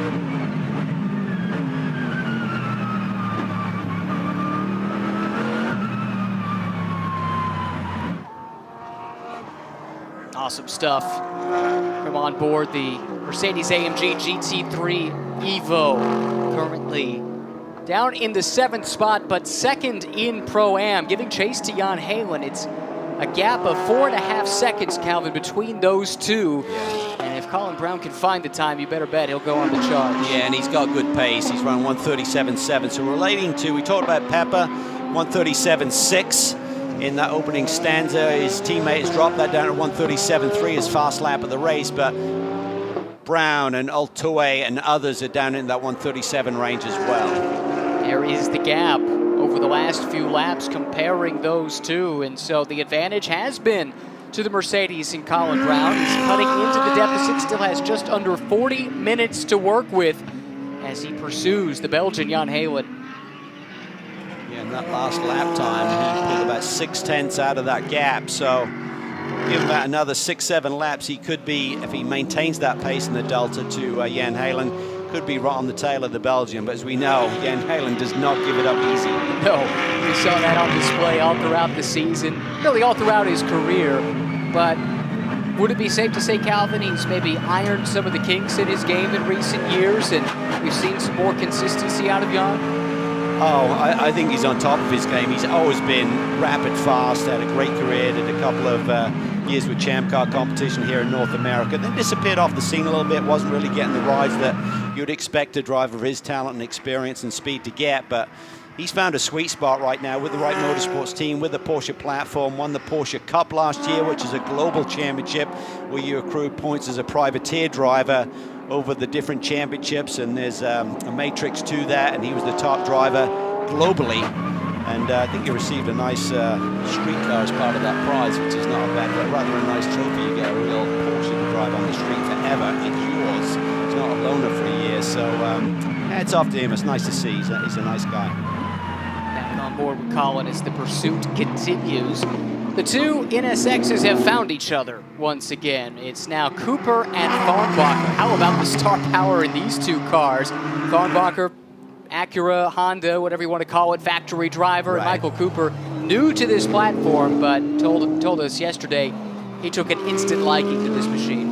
Yeah, this is going to be interesting because Michael Cooper's a stud, right? He's won 4 championships in World Challenge SRO competition, but Mario Farnbacher is regarded as maybe the fastest driver in one of these Acura NSXs. So much time behind the wheel, 2 North American championships in basically the same car. So he gets moved around, he's shuffled around. I think he's driven for 4 or 5 different teams over the last 12 months on North American soil alone, as we see his teammate there, Ashton Harrison, looking on. So he's regarded as maybe the fastest driver behind the wheel, and there you can see him really deep on the brakes. Look at that, twitching around in the brake zone. So Michael Cooper's going to try and make a statement here and hold him off, but you know that Mario just wants to go to the front. And it's a case of teacher and pupil working together in the Racer's Edge car. That's the red one, second Acura in the shot here, because we talked about it earlier, Ashton Harrison, a graduate of the HPD GT3 Academy. They've actually added a touring car element to their academy in recent years too, but she becomes the next in that crop to graduate into a race seat. We saw that last year with Taylor Hagler. She drove with Dakota Dickerson and Jacob Abel. They swapped that second seat around last year and had some really good results. Well, now it's the next crop, and who was her instructor in the academy? Well, one of them at least was Mario Farnbacher. Yeah, no, it's a really neat program that John Maraki and HPD put together. really great sort of feeding waters too, with the drivers getting that experience and then getting on board. Look at this. This is Caldarelli trying to get around Whitmer here aboard the ST Racing BMW. Not for position. This is Caldarelli continuing the hot start. He's increased his lead now over second place Philip Ellis to 43.9 seconds and able to get through Nick Whitmer and the ST Racing BMW. Nick right now 4th in Pro-Am, 9th overall, trying to run down a master in the BMW and Bill Oberlin. Couple of drivers done for the day in that shot. Samantha Tan on the left, Stephen Agakani on the right. Big smiles all around. Yeah, that's cool. Great to see some new faces in our paddock and enjoying life. The young faces too. Agakani, what, he's had 7 years of not competing but driving a GT car, and he just turned 19 a couple of weeks ago or something. It's like crazy. He's been doing it all over the world too. For a young man to go to Europe and race in Europe as he did. Yeah, it did. Spinelli's starting to put the pressure on Ellis here. Interesting. So Spinelli, the co-driver to Agakani. I mean, he had to grow up quick when you're an early teen going overseas to start your racing career. And he's very polished for a 19-year-old. Had a great chat with him yesterday. Yeah, he's a really smart young man, very poised, seems to have a lot of confidence. And as you can see, when he got that position, I think maybe he took advantage of the off-course excursion there, but the steward saw it differently. But nonetheless, was putting the pressure on Russell Ward, got the position, and then showed, listen, I'm not going to give it back easily. He was pretty aggressive with his move there in terms of deterring Russell having a comeback move. Just up the road from these two is the AF Corsa Ferrari, Conrad Woodwall, running second in AM. He had a great qualifying run earlier this morning for race 2. That team has been through a lot this weekend, though. They had a misfire in this car. They ran their backup car in the practices, had a spin, some contact actually with Colin Brown in the Riley CrowdStrike Mercedes that caused a little bit of damage, nothing too serious. Got the misfire fixed with an engine change, and they've gone out and gone racing. That car looked really quick in Conrad's hands in qualifying for race 2. Right now, trying to make up some ground on an Onofrio Triarci, who is dropping back his direction. So, in fact, you saw him come through the start of that shot there. Before much longer, we might have an M-class fight for the lead on our hands. Yeah, certainly shaping up that way, isn't it? So Conrad is on the charge here. Let's see what he can do with the pace he has and catching that Triarci machine.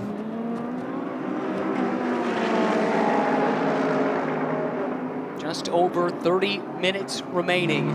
Round 1 of the season coming to you live from Sonoma. Fanatec GT World Challenge America, powered by AWS. I'm Ryan Marine with Calvin Fish and Amanda Busick in the pit lane. It's been an interesting start behind the K-Pax racing car of Jordan Pepper, who sprinted out and built a massive lead, and Andrea Caldarelli has just maintained that ever since. Right now, 44 seconds over Philip Ellis in this front-running Mercedes of the two that you see right here, with Loris Spinelli making his series debut, giving chase. Yeah, and he's really heaping the pressure on right now, really closing that gap. Various points around this circuit. Saw him a couple of laps ago, looked very tight there going into the turn 11 hairpin, so he's feeling it.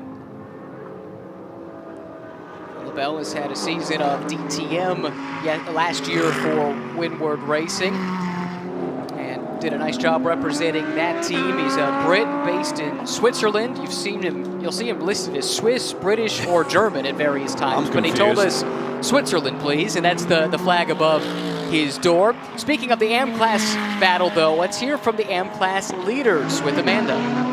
Well, as you can see, Charlie looking on to see what's happening with that AM-Class battle. But Charlie, you open up here in this season. It's your first time racing in Sonoma. The guys in the booth were talking about just the impressive stint that you had. How did you take so quickly to this racetrack? I love the track. The track's awesome. It's very flowing, so once you get into a good rhythm, it kind of just goes fast. So very excited to be here with dry weather today. I talked to you yesterday, and you guys are going to run the full season this year. As you get up to speed in the racing over here, what's kind of the learning growth here? What's kind of the learning as you come up to speed in racing in this series? It's just being patient. Yeah, especially in a track like this, very abrasive, so there's a longer stints. So I want to keep the tires in a good spot for the whole stint of the first. been talking about the battle that's developing between the AM cars. What's your concern at this point? Hope they're having fun. I like that response. I could tell he was. What a great stint he had. He did. Running inside the top 10 overall. Boy, Philip Ellis has his hands full. They've worked their way past Conrad Grunwald, so second and third overall have put the AF Corsa car a lap down. This is the second place car in AM, trying to chase down Onofrio Triarci, the teammate of Charlie Scardina, who we saw just a moment ago. Yeah, and he was about 8/10 quicker than Triarci on that last lap, so maybe Scardina is seeing those lap times, and he said, I hope they're having fun, but it sounded like a nervous response to me, like he knows that that lead is going to be threatened here shortly.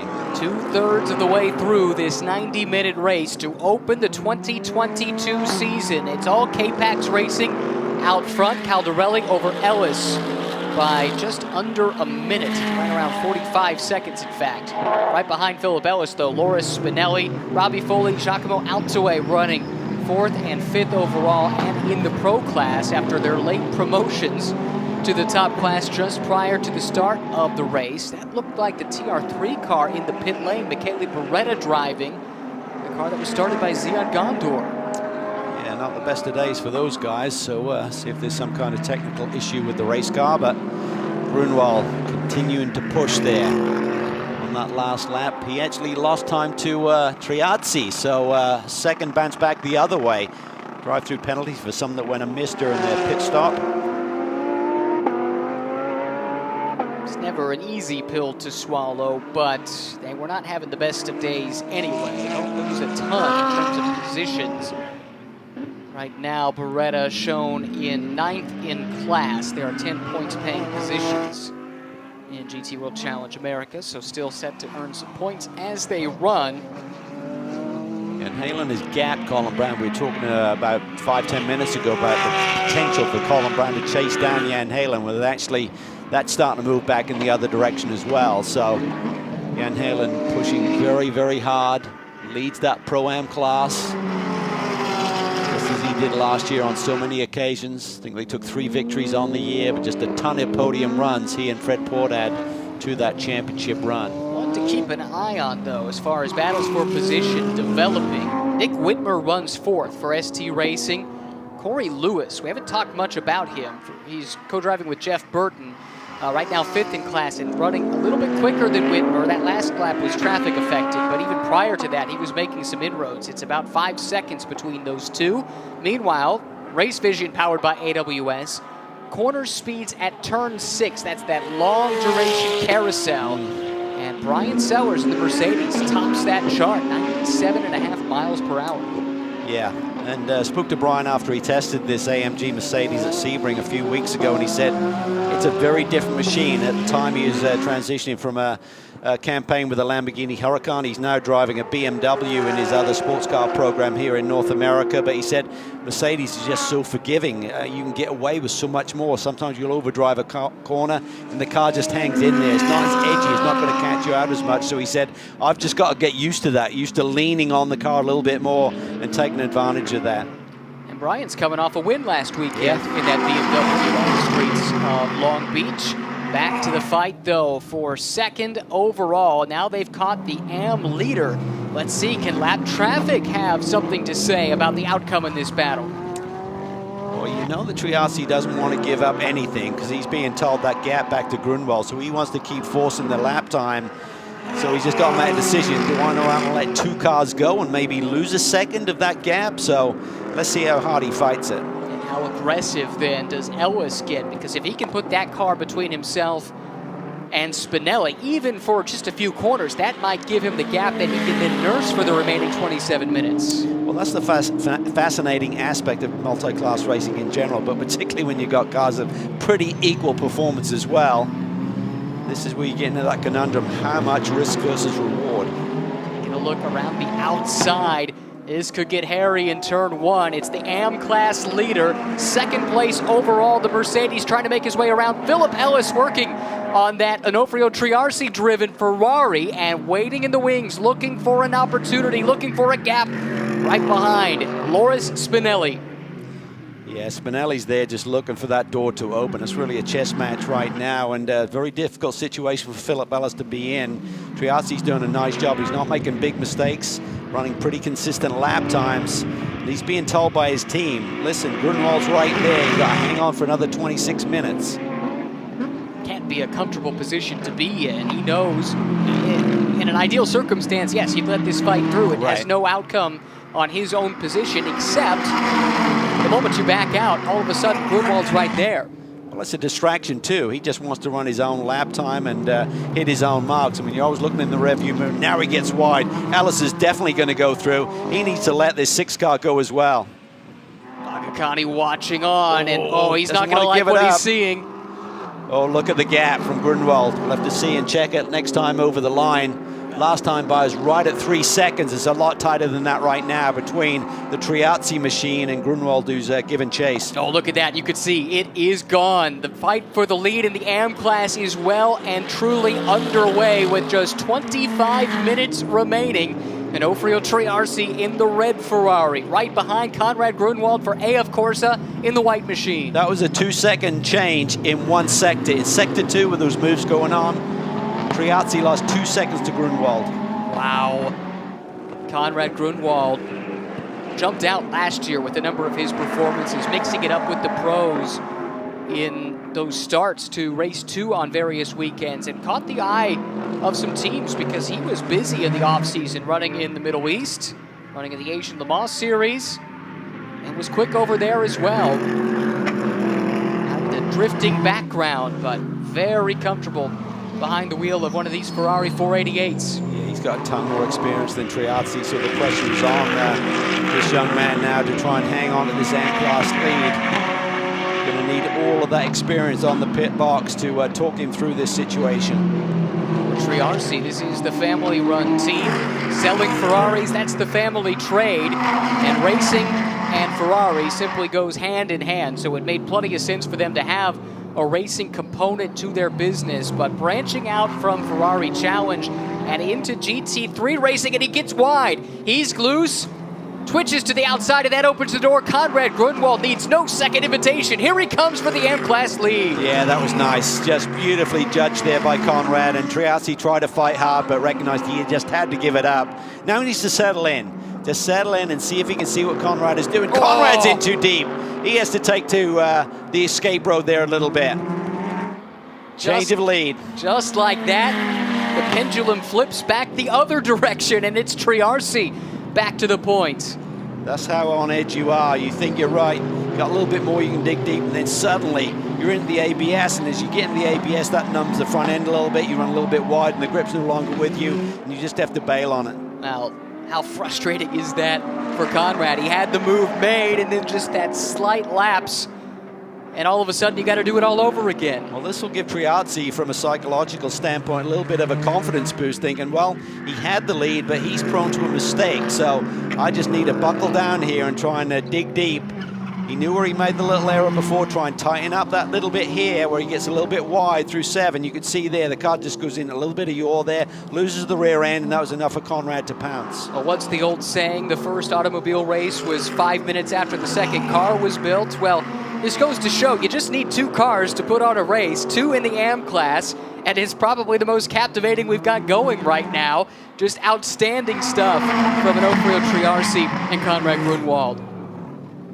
This is where you just need to recognize those little mistakes. Where am I pushing this car too hard? And again, they're dealing with tire degradation. The fall off has not been that extreme. Hats off to Pirelli for really building a great new tire here in terms of, we're only seeing about 1.5–2 second drop off in the lap times here during a stint, but nonetheless, the Triazzi is trying to deal with the car. It's not performing as when he first got behind the wheel here today. He's having to adjust to that. No changes at the front. It's still all K-Pax Racing and Andrea Caldarelli, but a few other fights to keep an eye on. This is exactly the one I was going to highlight. How about that? Robbie Foley in 4th. Giacomo Altoe has run him down in the sister K-Pax Racing car. These are the 2 that got promoted to pro just before the start of the race. They found each other. Yeah, they have. This is a great battle here. So they thought this was going to be a battle for the Pro-Am win, and now it's a battle in the Pro division. Altoe lap times about half a second off what his sister car has been running here today. Some of that could be set up between the two cars as well. I think when you got a Pro-Am combination, you need a car line that both drivers can drive. So when you got a Pro-Pro, you'd have to think that Caldarelli and Pepper can drive the same race car. When you got a Pro-Am combination, Altoe's probably got a compromise. He can maybe drive a car that's a little bit more edgier than Misha Goldberg could, but if you're going to be half a second quicker, but then your teammate's going to be a second slower, you got to back that off a little bit. And Will Turner, the team boss for Turner Motorsports, post from the team. He had his tacos for lunch, so he'll be a happy man. He loves his tacos, and as Turner likes to be on Twitter, just a little bit cheeky, pointing out that Robbie Foley was taking over for their Ubo Titanium rated Michael Dinan, I think is the quote from the Twitter post. Yeah, and Jay O'Connell on that pit box as well, making the calls, giving Robbie the gaps, talking him through that. Love Jay O'Connell, just an excellent engineer. So much experience, worked with Team RLL for a number of years. He's been working with Multimatic and has been drafted into this Turner Motorsports squad for the last couple of years, and the drivers just love working with him. Just a fun guy, just a joy to work with. One other fight to update you on. We saw it breaking out between Cooper and Farnbacher. No change there. Michael Cooper actually in the last few laps has built up a cushion, which in the context of this battle feels big, but it's only 0.6 of a second to give you an idea of how close those two have been since their stint began. Here we go, the AM class lead fighting just ahead of these two. So two battles for position are about to be intermingled, I think it's safe to say.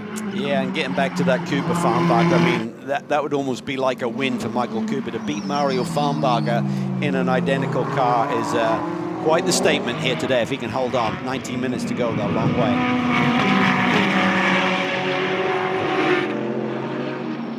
Cresting the hill, this is the run through turn 6. A huge drop and then a ton of compression at the bottom of the hill.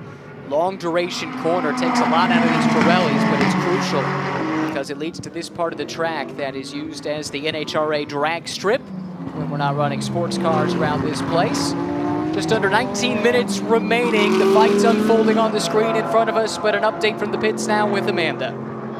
Well, when you look at this AM battle, one of the things I want to point out, the 2021 winners of that AM class was Conrad Grunwald and JC Sada. I saw them earlier by the podium. They were getting presented their 2021 winners Rebellion watches. Stefan Rattel is on site here this weekend for this kickoff of this 2022 season to give them that hardware.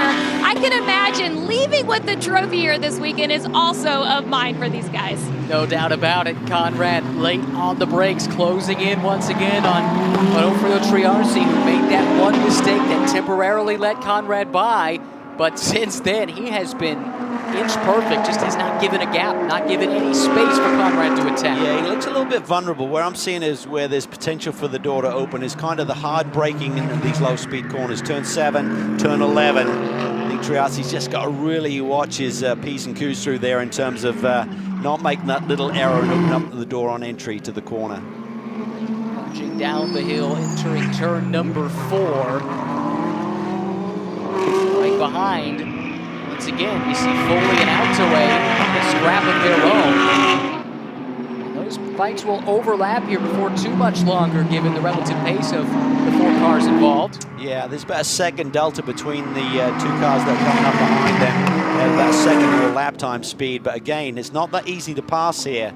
As we saw with Spinelli and Philip Ellis, just trying to work the traffic and take advantage of it is not that easy.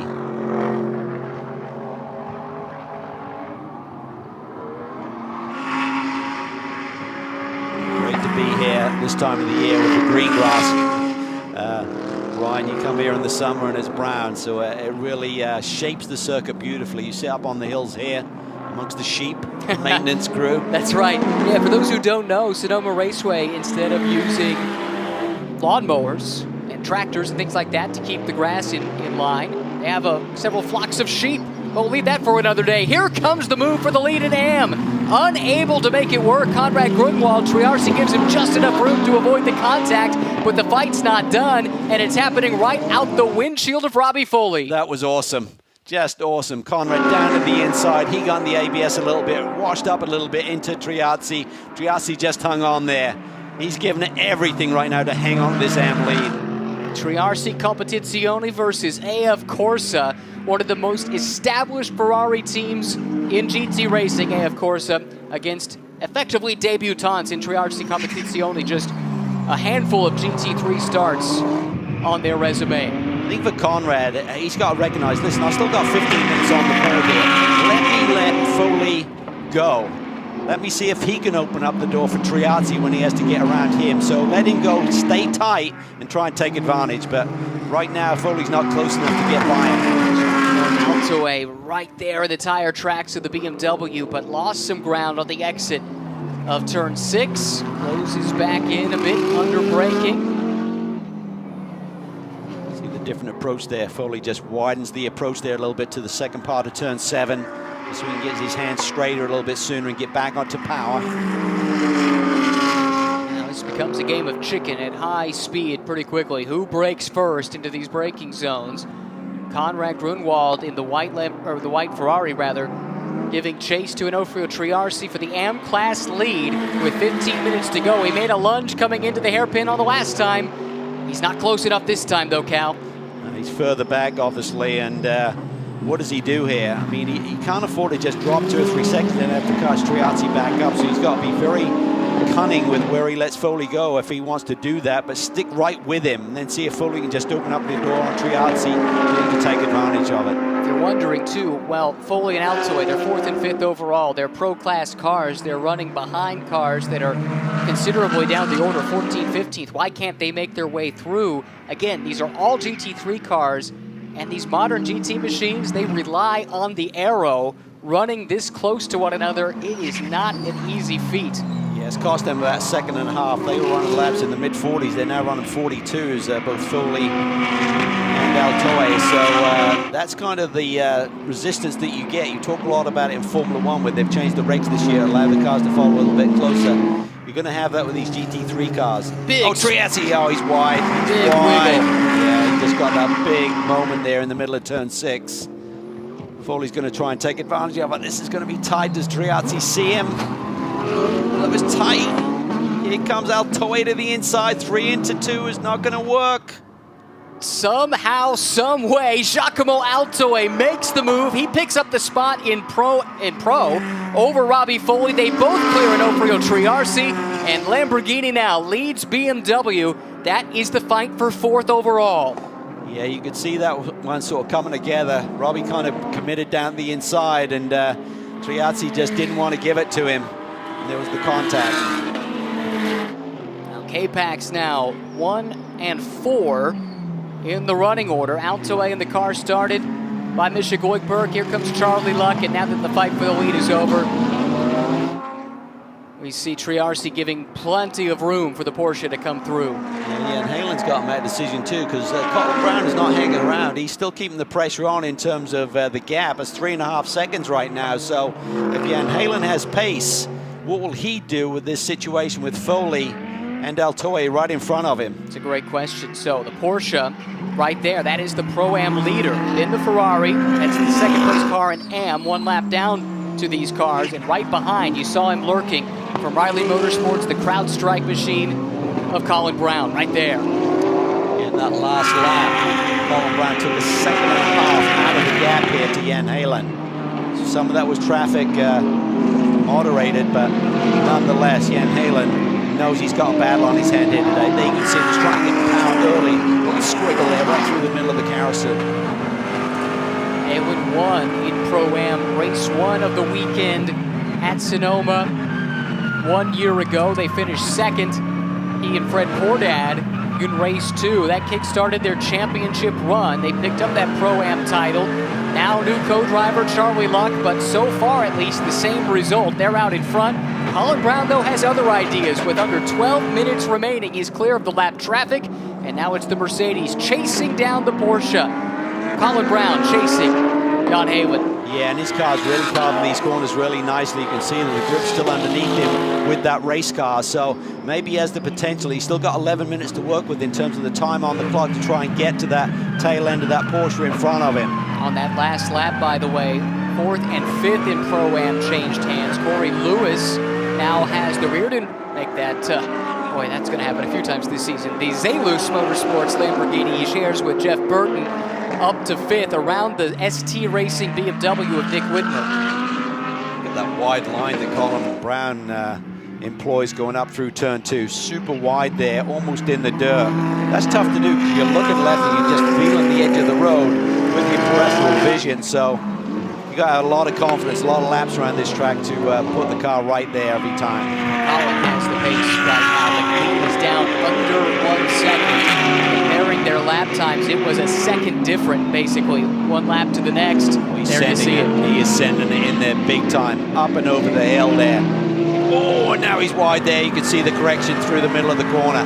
Great save from the young American Colin Brown.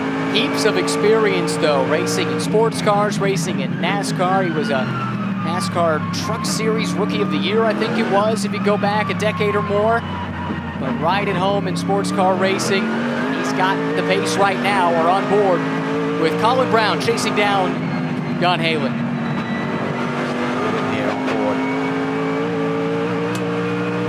Into the chicane, Halen goes on the defensive. Colin's feeling it. You can really sense that he's got a lot more grip to work with in Jan Halen, piling the pressure on right now. Run. Turn 10, is he close enough? Halen's going to defend. He's going to take that inside lane away from Colin Brown. This is going to be a real cat and mouse game here between these two. Colin Brown trying to undercut to work to get back to the power quickly, get a run coming up the hill to turn 1. He's close. This is a tough place to get the move done, Cal. It is. You know that Jan Halen, on debut with his father-in-law as a teammate, want to impress. Can he hang on here? Under 10 minutes to go. He's going to have to use every ounce of experience to try and keep this charging Mercedes of Colin Brown, the Pride Strike Racing entry, behind him. This is for the lead in Pro-Am. Jan Halen, Colin Brown. Bill Auberlen has raced his way up to 3rd in the class, but is a considerable distance behind these two. So not a factor for the win unless something untoward happens in this fight, which, hey, it could happen. Not cheering for it by any means. Don't expect anything else from Auberlen. Celebrated 500 starts, not in his career, driving a BMW. Yeah. Just last month at Sebring. So got inducted to the Long Beach Walk of Fame just last weekend. He was very emotional about that. That meant a lot to Bill. That's his local track. Hails from Redondo Beach. So big week for Bill Auberlen. Right now 3rd in Pro-Am, as we said, and 8th overall. Colin Brown showing the nose into the chicane. Was that about filling up the mirrors more than a real lunch? Knowing these two drivers, with huge respect for both of them, I wouldn't be surprised to see this one end in tears because they'll both want it that badly. Well, for Colin and George Kurtz, last year was a frustrating year in Fanatec GT World Challenge America. As charmed of a year as it was for Jan Halen, it seemed like misfortune, some errors, quite frankly, here and there. A number of different things conspired to keep them from having the results they were hoping for, and they've gone back to the drawing board, signed with Riley, and showing some immediate pace. Look at that wide line that Colin takes turn 2 with, and what that does, that gets him back over to the left for the approach for turn 2 and getting up over the hill. He definitely gains a little bit of time that way. The car's got to be working well to do that, however.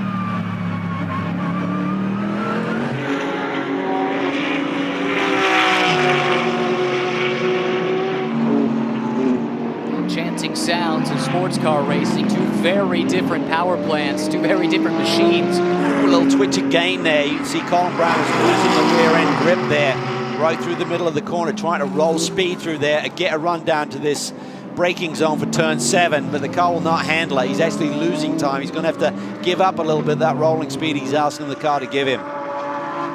So that part of the track, the edge perhaps to the Porsche. Where does the Mercedes have the advantage, Cal? Well, he seems to be carving the chicane very effectively when they're running close together. It's like he can cut across those curves.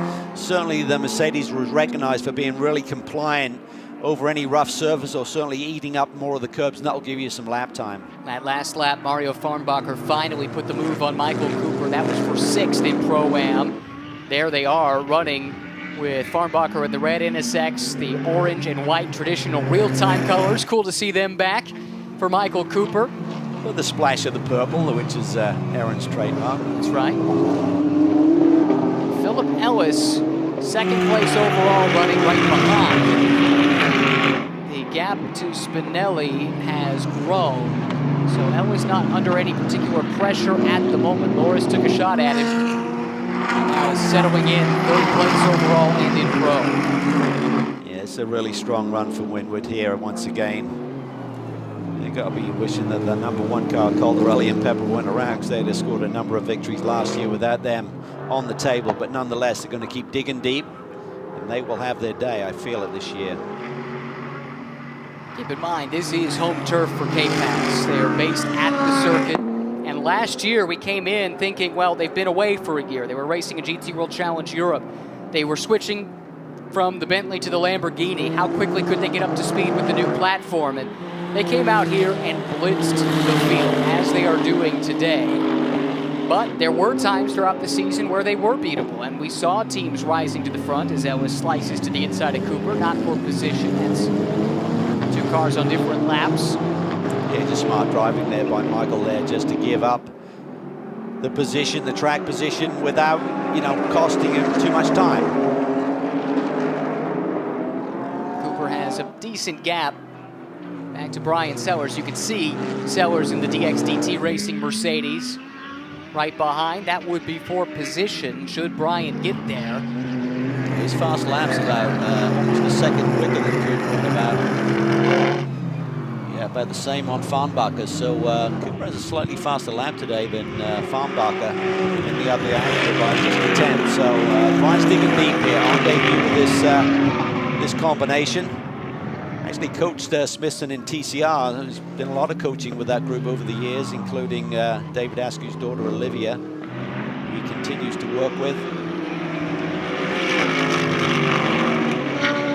Great to have Brian back. Ran a full season a few years back in a McLaren with K-Pax. Drove the California 8 Hours for K-Pax in a Bentley, but we haven't seen him in SRO since. Spinelli has his hands full too. Very similar car in yaw type situation to what we saw from Colin Brown, also in a Mercedes. Yes, just seems like that car maybe a little bit softer, and you need platform as you come down the hill there and start to get too much roll, and as the rear tires start to give away a little bit in terms of grip, you're going to kind of get that moment, that lurch. You've got to have fast hands to catch. I know that Loris and Steven had their eyes set on getting race wins. That is certainly their goal this year, but to debut in this championship and run in contention for second at times, and certainly in podium contention for the bulk of the race, they'll have to be pleased with that. Yeah, and I think if they looked at it on paper, they would have said, well, if we can finish behind the 1 and the 33, we're going to win today. But the table got reset there just before the green flag, so time for these teams to adjust, digest, and just move forward. Final 3 minutes at Sonoma. Giacomo Altoe has elevated the K-Pax Racing #3 entry to 4th in pro. He's been turning in some good lap times, as quick as just about anybody over the course of the last few laps. Currently with a 4.4 second advantage over Robbie Foley in the fight for 4th and 5th.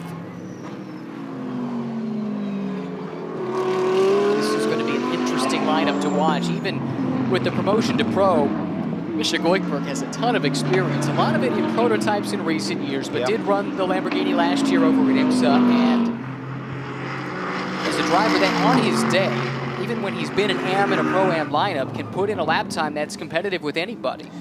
Yeah, he's one of those guys, you know, just can really surprise you. I mean, he's right there, but he can lay down laps. It's like, wow, where did that come from?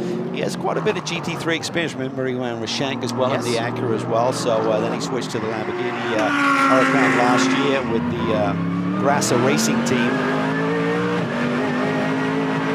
They're going to be definitely up for the challenge this year. Pro-Am lead up for grabs. Colin Brown has once again caught Jan Halen. This is the area, Calvin, you identified where this Mercedes was excelling through this chicane.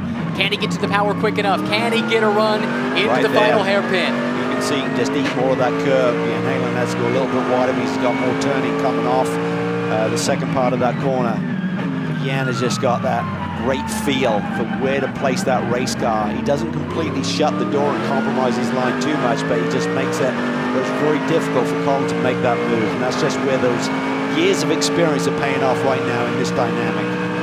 Because of the massive lead that Caldarelli has, there's no white flag just yet. He'll be coming around to take it the next time by. So effectively 2 more laps to settle this fight. And just ahead, Robbie Foley starting to lose the pace a little bit in that 5th place running BMW, not for class position, but the top 2 in Pro-Am might catch him before it's all said and done. Well, that could provide the opportunity for Colin Brown if that should happen. You see Caldarelli, what a dominant performance right from the get-go in qualifying. I mean, the early laps there in the wet qualifying session this morning, his teammate Jordan Pebble was 8-9 seconds clear of anyone. Eventually, I think the delta was 3.6 seconds, and he just took off from the green flag here today as well in dry conditions. Andrea has taken the white flag, so he is less than 2.5 miles now from claiming the first win of the season, but still with a lap and a half to go, the fight continues in Pro-Am. Jan Halen, Colin Brown, this fight's not going anywhere. Ian Halen saying, what's the deal? There's an hour 30 is up, but I've got a lap and a half to go. That's just the way the cookie crumbles, dependent on the positioning of the leader who has such a massive lead. So he's going to have to keep digging. Great opportunity for Colin to get this extra lap to work with. There is Foley in the BMW just ahead. We'll see if that ultimately has an impact on the outcome of this race. We wait for the race leader, Andrea Caldarelli. It was a master class. We're on board with the Italian now from his teammate to put this car on pole in wet qualifying this morning. 8 times they teamed up for a win last year en route to the championship, and they'll get the season started off in much the same way. Andrea Caldarelli out of the hairpin, rounding turn number 12. Caldarelli, Pepper, and K-Pax win the season opener at Sonoma. Wow. They were tough last year. They look even tougher this year. Picture perfect start to the weekend. We drop back now to another battle as Altaway has closed in This here. is for a podium run here. Spinelli is backing up, and Altaway has a big run. Taking a peek to the outside, Spinelli going defensive at the US Racetronics Mercedes. He'll use the bumper. Here comes the Italian, Giacomo Altaway. Italian versus Italian here. Mercedes versus Lamborghini. The Huracan has the pace at the end of the race. Can he make the move stick? No, Spinelli takes the gap away. Altaway has to regroup here and get a run down into the brake zone for 9. Spinelli slammed the door right in the face of Giacomo Altaway. Here into the chicane for the final time, fighting here for the final step of the podium. Spinelli with a nice run there through the chicane. One last gasp attempt perhaps coming up from Giacomo Altaway. Is he close enough? No, I think he's too far back. I was surprised he couldn't eat in that gap a little bit more through the chicane.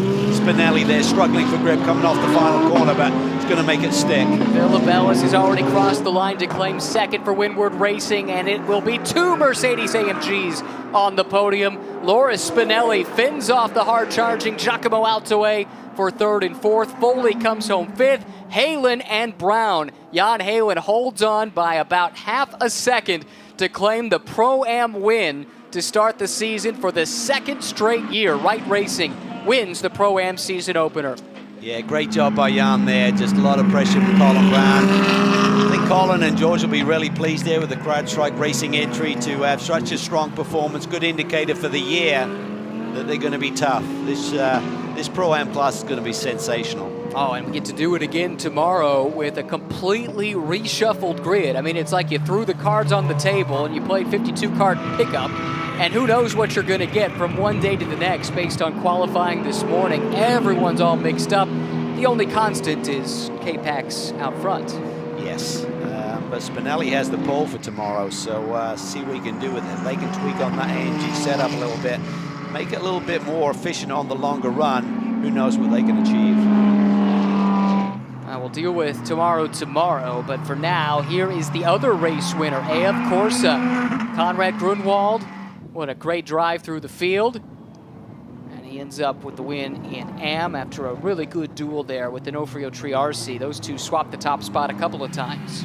Yeah, that was a good run. I think Conrad and JC will be pleased that they pick up their first M-Class win of the year, but they know they got a different battle this year than they had last year. Not a lot of competition on the way to the title, but this year it's going to be a different kettle of fish. No doubt about it. Here is the left turn towards Victory Lane at Sonoma Raceway for Andrea Caldarelli, who set the CrowdStrike fastest lap of the race. If it wasn't him, then it was Jordan Pepper. Not sure who actually was responsible for it, but it was a 1:37.3, which was 4/10 of a second clear of the next best lap that anybody put up.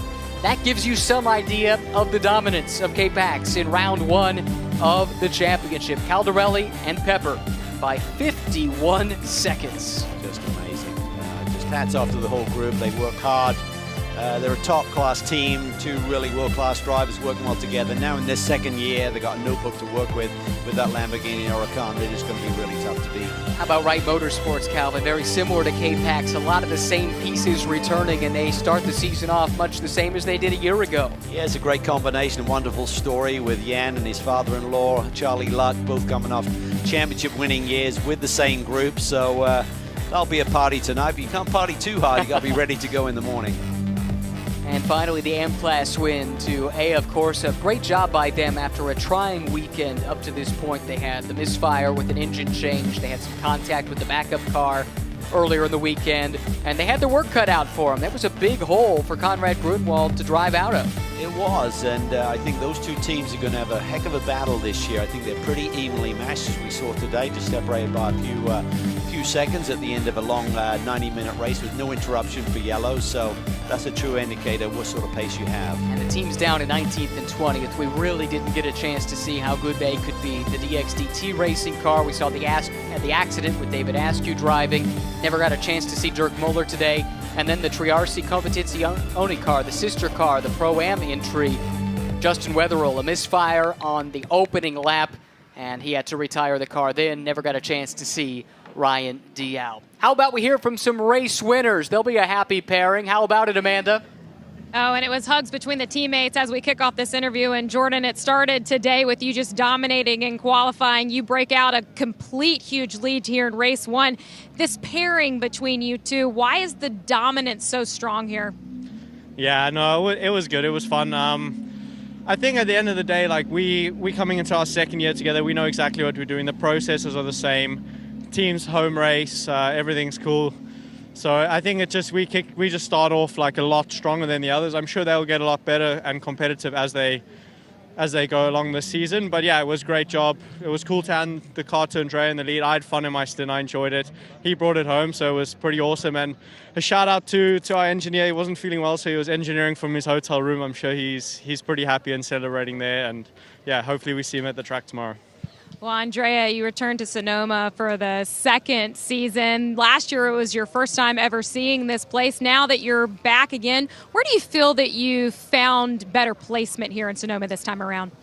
Yeah, I mean, during the test before the race, we have tried new different things. We always want to, even though we won last year, but we always want to improve. So we tried a couple of things on setup, and they worked quite well, to be honest. We found out also during the race. So, yeah, I think just a few things. Last year was just the beginning of a new collaboration, and now we are just trying to, get better and better. Just the beginning, indeed. Congratulations. Tour de force from that pairing, and I suspect it won't be the last time we say that this year. That is a warning shot across the bow for everybody else. You have to step your game up if you want to contend for race wins or a championship. That's an awfully high bar to climb up to, let me tell you that. That is one stunning combination. Well, you put the combination of driving talent that those two possess with the team like K-Pax Racing and a totally sorted car like this Lamborghini, and that's the result that you'll get. Pro-Am class winners now with Amanda.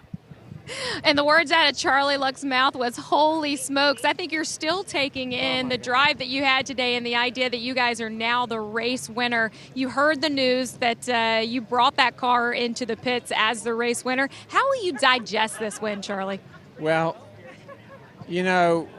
First of all, they didn't tell me over the radio I was in first. I had no idea I was in first. We had no AC in the car. I was melting inside. And just the whole idea that Jan and I, Jan married my daughter Margaret in November, and for the two of us to come here and win is just, I mean, I don't know of any father and son-in-law, father-in-law combination that's ever won. And so it's really special. And, this is a big step for me. Jan's proven himself. He's been a winner for years and years, so it's incredible. It's incredible. Well, I'm not going to let Jan get away from this moment as well. He did want to give Charlie the nod here, but Jan, this is just as special as a moment for you. You've had many of wins in your season, but you win here with your father-in-law. How much more special is that for you? Yeah, I mean, to think last year that we were going to be here, with this driver pairing is pretty special. And I mean, we had a tough time leading up to the race. Didn't feel the speed in the car so much during practice. So great stint by Charlie. I think he was a bigger factor today in giving us the win. There were a few cars out there that were a little faster than us, but feels so good. This is definitely one for the team, and really happy. Congratulations, guys. 3 wins a year ago, but 7 podiums for Jan Heylen and Fred Pordat as they won the Pro-Am Championship. And they, as they did last year, start the season with a Pro-Am class win in round 1 of the championship. If there were any questions about could they maintain the strength they showed last year with the new driver pairing, those seem to be put to bed. Put to bed. So certainly a lot of question marks coming into any new race season. We certainly knew that the Caldarelli-Pepper pairing were going to be strong. They've certainly showcased that in a big, big way today. But bringing together different variables and how they gel, well, the Wright Motorsports team have done exactly the same. Very strong performance. And one more time down to Amanda. Our AM class winners are standing by. Well, Conrad, we definitely did enjoy that back and forth between you and the other AM car, and you guys ended up getting the win. But you also got hardware here today, picking up the Rebellion Winners Watch from last year. Just this season, what are the expectations from you two? Hoping to kind of continue where we left off. We had a really good package last year. It's fun to have good competition. Onofrio and Charlie are great drivers. So it was a fun race. There was some bumping and banging and some driving through the mud, and we ended up on top. So looking forward to tomorrow. Yeah, I mean, I'm here to learn. And from a year ago, massive changes and improvements. And I'm just delighted to have him as my coach and my teammate, and I'm having a great time. It's a blast to be here. Well done, gentlemen.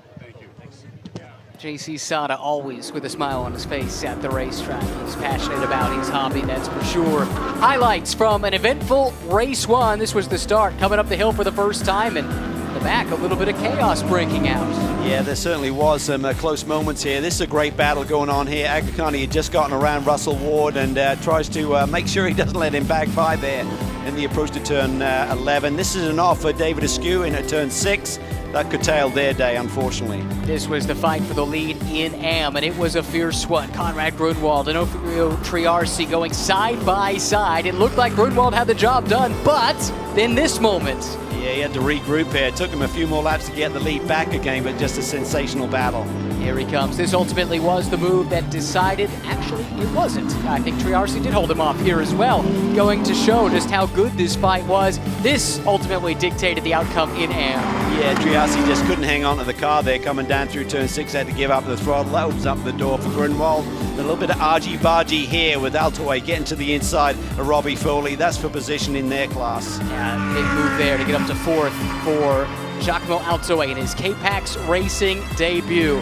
Hope you join us for race 2 of the championship coming up tomorrow. K-Pax Racing dominant at Sonoma.